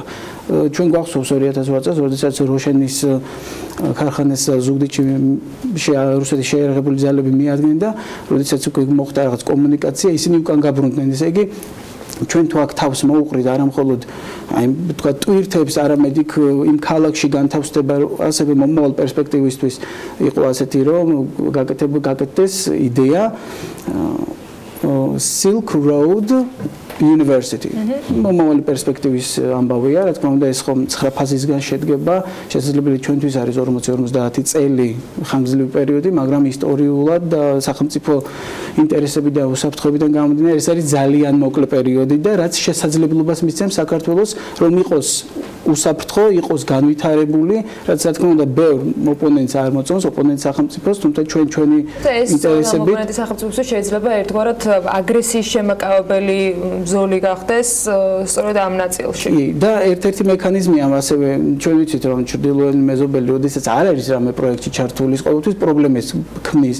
ამიტომ ყოველთვის მოგვარებულია ხოლმე სიტუაცია მაშინ და მშვიდობა მაშინ არის ხოლმე უზრუნველყოფილი, როდესაც ის არის ერთ-ერთი და არა ერთადერთი. როდესაც ერთადერთი არის მაშინ პრობლემებია, როდესაც ერთ-ერთია, მაშინ უკვე თანამშრომლობა რაღაც ისეთ პროგრესულ ხასიათს და მშვიდობიან ხასიათს იღებს. ამიტომ ეს არის ერთ-ერთი ძალიან მნიშვნელოვანი პროექტი, რომელიც უზრუნველყოფს ჩართავს ინტერესების იქნება ჰაბი სხვადასხვა სახელმწიფოების, როდესაც აქ ვიღაც დაუშვათ ოპონენტ სახელმწიფოს მოუნდება რაიმე აგრესიის განხორციელება, აქ არ იქნება მას მარტო საქართველოსთან ურთიერთობა, აქ იქნება ჩინეთთან, ამერიკასთან, ევროკავშირთან, არაბეთის ქვეყნებთან და სხვადასხვა. ანუ ეს იქნება რაღაც ქოლგა უსაფრთხოების. ხო, ფინანსური ინტერესები ამერიკის მნიშვნელობა და როლი კიდევ ერთი განსაკუთრებული თემა, რომელიც მათ შორის ანაკლიის პორტის მშენებელთათვის იყო განსაკუთრებით გამოყოფილი. ამერიკის თქვათ წარმომადგენლობა, თუნდაც ეს იყოს ინვესტორი კომპანიის სახით, რას ნიშნავს საქართველოსთვის და რას ნიშნავს ამერიკისთვის, როდესაც ის გარკვეული, თუნდაც ერთი კომპანიის არის წარმოდგენილი რაღაც ტერიტორიაზე, რომელიც შესაძლოა ბევრ ან არც ისე ბევრ ფულს ხარჯავს ამ კონკრეტულ ინვესტიციაში. ცხადია, დღევანდელი ამჟამინდელი ვითარებიდან გამომდინარე, მე ვფიქრობ, უაღრესად მნიშვნელოვანია, რომ ამერიკული და ერთ-ერთი მსხვილი SSA Marine იქნება, მსხვილი კომპანია იქნება პორტის ოპერატორი. ეს სტრატეგიულად ფინანსურადაც მნიშვნელოვანია, ეკონომიკურად სტრატეგიულადაც მნიშვნელოვანია, იმიტომ რომ ეს ახალისებს სხვა მსხვილ მასშტაბიან ამერიკულ ბიზნესებს მომავალ ურთიერთობებში. ეს ასევე მნიშვნელოვანი კომპონენტია იმ თვალსაზრისით, რასაც ქვია შეერთებულ შტატებსა და საქართველოს შორის თავისუფალ საავადმყოფო ხელშეკრულებაზე საუბრისას. ხო, ჩვენ ვიცით, რომ დღეს საკმაოდ აქტიურ დღის წესრიგში აყენებს თუნდაც საგარეო სამინისტრო ან ეკონომიკის სამინისტრო საქართველოს აღმასრულებელი მხარე ამერიკასთან საავადმყოფო შეკულებას, ამაზე ჩემს მეგობრებს მინდა ძალიან დიდი მადლობა გადავხატ პირადად საქართველოს საელჩოს თანამშრომლებს და თვითონ ელჩს ვაშინგტონში, იმიტომ რომ ერთ შესაძლებლობასაც აუშვებენ ხელიდან, რასაც ქვია წინ წაწევა ამ დღის წესრიგის. შესაბამისად, ანაკლიის დონის პროექტში ამერიკელი ბიზნესების და შესაბამისად ამერიკული დიპლომატიის დაინტერესება ნიშნავს ჩვენს უსაფრთხოების კალათაში კიდევ დამატებით ბენეფიტებს. პრემიერი ამბობს, რომ ბოდიშფექა რომ აუცილებლად ექნება საქართველოს ხმაწყლოვანი პორტი და ბოლო კვირების განმავლობაში ჩვენ ნახეთ, რომ რამდენიმე კომპანიამ დაანონსა, კიდევ ორმა კომპანიამ დაანონსა, მათ შორის ხმაწყლოვანი პორტის გაკეთება. რატომ უნდა იყოს მაინც და მაინც ანაკლია და რატომ არ შეიძლება რომ ყველა ის ფუნქცია, მათ შორის ინტერესი საერთაშორისო მსხვილი კომპანიების, დიდი სახელმწიფოების წარმომადგენლობა იყოს, თქვათ, სხვა მიმართულებით და მეორეს მხრივ იყოს იგივე პოლიტიკური შემაკავებლის როლის შემსრულებელი ეკონომიკური მნიშვნელობის მიღმა. ორივე მინდა რომ ამ კითხვაზე მიპასუხოთ. ანაკლია უნიკალური იმიტომ არის, რომ ანაკლია ჩვენს ოკუპირებულ ტერიტორიასთან არის. ანაკლიას აქვს პლუს დამატებითი ძალიან დიდი როლი მომავალი ურთიერთობების დამყარებისთვის კონფლიქტის ორ ხაზს მიღმა, ხო? ოკუპაციის ორ ხაზს მიღმა. შესაბამისად, ბატონო ხაზარაძემას აღნიშნა ეს, რომ იქ ოკუპირებული ტერიტორიიდან ბევრი ადამიანი არის დღესაც დასაქმებული. მე ვფიქრობ, რომ ამას უფრო მეტი პოტენციალი მომავალში ექნება, იმიტომ რომ ჩვენ როცა ვლაპარაკობთ, რომ ოკუპაციის ხაზის მეორე მხარეს უნდა ვარჩევოთ, რომ საქართველოს პროგრესი აქვს, ან ეკონომიკური შესაძლებლობები მეტია და ადამიანებს უნდა გაუჩნდეთ მომავლის, ასე ვთქვათ, პროგრესული ხედვის და მომავლის განცდა, კარგი მომავლის განცდა, შესაბამისად მსგავსი ტიპის პროექტის განხორციელება არის უაღრესად მნიშვნელოვანი ყველა გაგებით. ხო და ზედმეტი ალბათ არ იქნება, ხო? ანუ ამაზე საუბრობთ, რომ ჭირდება თუ არა ქვეყანას 2 ან 3 ხმაწყლოვანი. არა, თავისთავად ეკითხო, ხო, პასუხგაცემული. ძალიან კარგი იქნებოდა ბევრი კონდეს და ყველა იყოს ათვისებული, ხო? შესაბამისად, როგორც ევროკავშირის რადარზე დღეს ჩვენ თუ ლაპარაკობთ იმაზე, რომ რაღაც ევროკავშირის ქვეყნებმა დაეხმარონ საქართველოს, ან შეერთებული შტატებმა დაეხმარონ საქართველოს, ჩვენ მსგავს პროექტებს როგორც გადავყავართ აბსოლუტურად სხვა ფაზაზე, გადავყავართ იმ ინტერესთა ფაზაზე, რასაც ნიშნავს თანაბარწონიან სახელმწიფოთა შორის ბიზნეს ურთიერთობები, ხო? შესაბამისად, ჩვენ არ დაგვჭირდება იმ ლექსიკონის საუბარი, რასაც ქვია დაეხმარონ საქართველოს, მათ უნდა ქონდეთ აბსოლუტურად ზრდადი და მაღალი ინტერესი საქართველოსთან ითანამშრომლოთ. არ მხოლოდ დახმარება, საქართველოს უნდა შეეძლოს სხვების დახმარება რაღაც ეტაპზე. ბატონ თორნიკე, თქვენ იმავე კითხვაზე მინდა პასუხს მიღება, თუ კი არის შესაძლებელი რომ სხვა პორტები აკეთეს თავის მხრივ, რაც მეტი იქნება უკეთესია, რაც მეტი შესაძლებლობა იქნება ქვეყანას უკეთესია, მაგრამ რატომ არ შეიძლება ყველა ის ფუნქცია, რომელზეც ჩვენ საუბრობდით, დაიკისროს სხვა პორტებს, სხვა თქვათ რაიმე ინფრასტრუქტურულ პროექტებს? ვფიქრობ, რომ თვითონ გარემოც, ანუ გეოგრაფიული გარემოც გვაძლევს იმის საშუალებას, უფრო ადვილად მივახციოთ იმ პროექტის აღსრულებას, რასაც ქვია ანაკლიის პორტი და მომავალში ეს მარტო იცით რა ხდება? ძალიან საინტერესოა, რომ მხოლოდ პორტი არ იქნება აქ. აქ უნდა იყოს, ანუ ეს არის 4 კილომეტრში არის იმ ზონასთან, რასაც ქვია კონფლიქტური ზონა. იმ ოკუპირებულ ტერიტორიასთან, აქ არის სტრატეგიული დანიშნულებაც და თვითონ დემოკრატიული თანამეგობრობაც დაინტერესებულია, რომ სოფლიოში ნაკლები, მით უმეტეს უკვე შემცირდა 90-იანების შემდეგ კონფლიქტების რაოდენობა, მაგრამ ისინი არ არიან კმაყოფილი ამ რეალობით და აქედან გამომდინარე ეს არის მოცემულობა, ეს არის საშუალება, რომ დასავლეთსა და აღმოსავლეთს შორის შეიქმნას ისეთი პლაცდარმი ეკონომიკური ბიზნესის და ჯანსაღი გარემო, სადაც ისინი უფრო მეტ მოგებას მოკლე ვადაში შეძლებენ და არა ვთქვათ 1-3 თვეში, 2 თვეში, შეიძლება 2 კვირაში ესა თუ ის პროდუქცია და ასე შემდეგ ლოჯისტიკის ხრიდან და გაგებიდან გამომდინარე, უფრო შეზღუდოს და უფრო მალე მომგებიანი და უფრო ეფექტური გახადოს ამ პროექტმა მათი ბენეფიტების მიღება. აქ არის ეს ინტერდისციპლინარული ზუსტად იმიტომ არის, რომ აქ არის როგორც უსაფრთხოება, ეკონომიკა, ამიტომ კონსოლიდაცია უნდა მოხდეს ბიზნეს სექტორის, სახელმწიფო სექტორის, არასამთავრობოების, რომ ეს პროექტი მივიდეს ბოლო დარწმუნებული რომ ამ პროექტს აუცილებლად წარმატებული მომავალი ექნება. მადლობა იმისთვის, რომ ხართ ჩვენთან ერთად. თორნიკე შორღოლაი, პროფესორი ამერიკაცოდი და თომას ჯეფერსონის კვლევის ცენტრის დამფუძნებელი და ზვიად აძიმბაია საერთაშორისო უსაფრთხოების სპეციალისტი ნატოს თავდაცვის კოლეჯის ყოფილი მკვლევარი იყვნენ საქმიანი დილის ეთერში და ვიდრე მაყურებელს დამშვიდობებით ელენე ჩომახიძე უნდა შემოგვიერთდეს ერთგვარად დაემთხვა ისე რომ თემატურად სწორედ TBC ბანკის გარშემო განვითარებულ მოვლენებთან დაკავშირებით ვისაუბრებთ ამ შემაჯამებელ ნაწილში. ელენე დილა მშვიდობის როგორც ვიცი შენესწრები პრესკონფერენცია, სადაც ფადი ასლი რომელსაც ფადი ასლი მართავს, რა ხდება, რა თემაზე მიმდინარეობს საუბარი? ანა საერთაშორისო სავაჭრო პალატის თავმჯდომარემ ფადიასლიმ დღევანდელი პრესკონფერენცია დაახლოებით 5 წუთის წინ დაიწყო და იგი ჟურნალისტების შეკითხვებს უპასუხებს, მას შემდეგ რაც გარკვეულ ფაქტებზე ისაუბრებს TBC ბანკის ირგვლივ განვითარებული მოვლენების შესახებ. მანამდე ჩვენ გვქონდა საშუალება რომ ფადიასლის გავსაუბრებოდით მანამდე ვიდრე იგი დაიწყებდა პრესკონფერენციას, როგორც ირკვევა საერთაშორისო სავაჭრო პალატის დღევანდელი შეხვედრის ძირითადი გზავნილი გახლავთ ის რომ საერთაშორისო სავაჭრო პალატა მოუწოდებს მთავრობის წარმომადგენლებს შეწყვიტონ მიზანმიმართული თავდასხმები TBC ბანკის ხელმძღვანელობაზე, კონკრეტულად კი მამუკა ხაზარაძესა და ბადრი ჯაფარიძეზე განხორციელებული თავდასხმები, ასევე საერთაშორისო სავაჭრო პალატა მოუწოდებს ეროვნული ბანკის თავმჯდომარეს კობა გვენეტაძეს, რომ წინააღმდეგობა გაუწიოს ხელისუფლების ზეწოლას, ასეა თქვა პალატის მიერ გავრცელებულ განცხადებაში, რათა კობა გვენეტაძემ შეინარჩუნოს ეროვნულ ბანკს დამოუკიდებლობა და ასევე შეინარჩუნოს საკუთარი ღირსება და რეპუტაცია. ასევე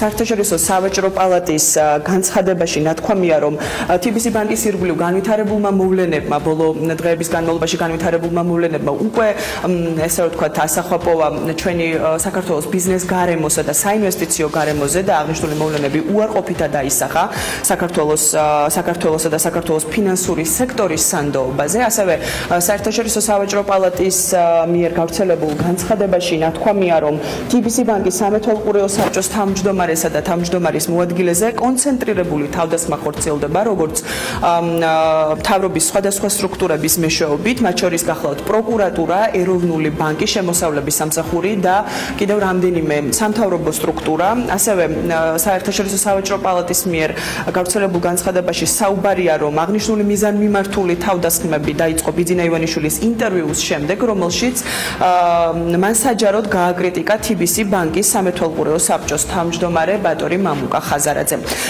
ჩვენი მოსაზრებაა, რომ მსგავსი ქმედებები მთავრობის მხრიდან ივანიშვილის პირად დღის წესრიგში დგას, საუბარია განცხადებაში, როგორც TBC ბანკის, ასევე ანაკლიის სპორტის განვითარებასთან დაკავშირებით. ასეთი განცხადება გავრცელდა და ასეთი შეფასებები გააკეთა დღეს პრესკონფერენციის დაწყებამდე ფადიასლიმ. ჩვენ ცხადია ვრჩებით პრესკონფერენციაზე და საშუალება გვექნება, რომ კითხვები დავუსვათ ფადიასლის TBC ბანკის ირგვლივ განვითარებულ მოვლენებზე და აუცილებლად უნდა დარჩეთ ესე ვთქვათ, TV პირველზე იმისათვის, რომ დღის განმავლობაში საქმის კურსის სხვადასხვა გამოშვებებში მოისმინოთ სწორედ ის შეფასებები, რაც გაკეთდება დღევანდელ პრესკონფერენციაზე. ელენე, ჩართვისთვის, რა თქმა უნდა, ყველა თემას სრულად ანახავს ჩვენი მკითხველი ვებგვერდზე BMG და მაყურებელი, რომელიც საქმის კურსის ეთერებს აუცილებლად მიადენებს თვალს CPK ბაციკაძესთან ერთად. საქმიანი დილას ვასრულებთ, ბედნიერ დღეს გისურვებთ და ხვალ დილამდე გეშვიდობებით.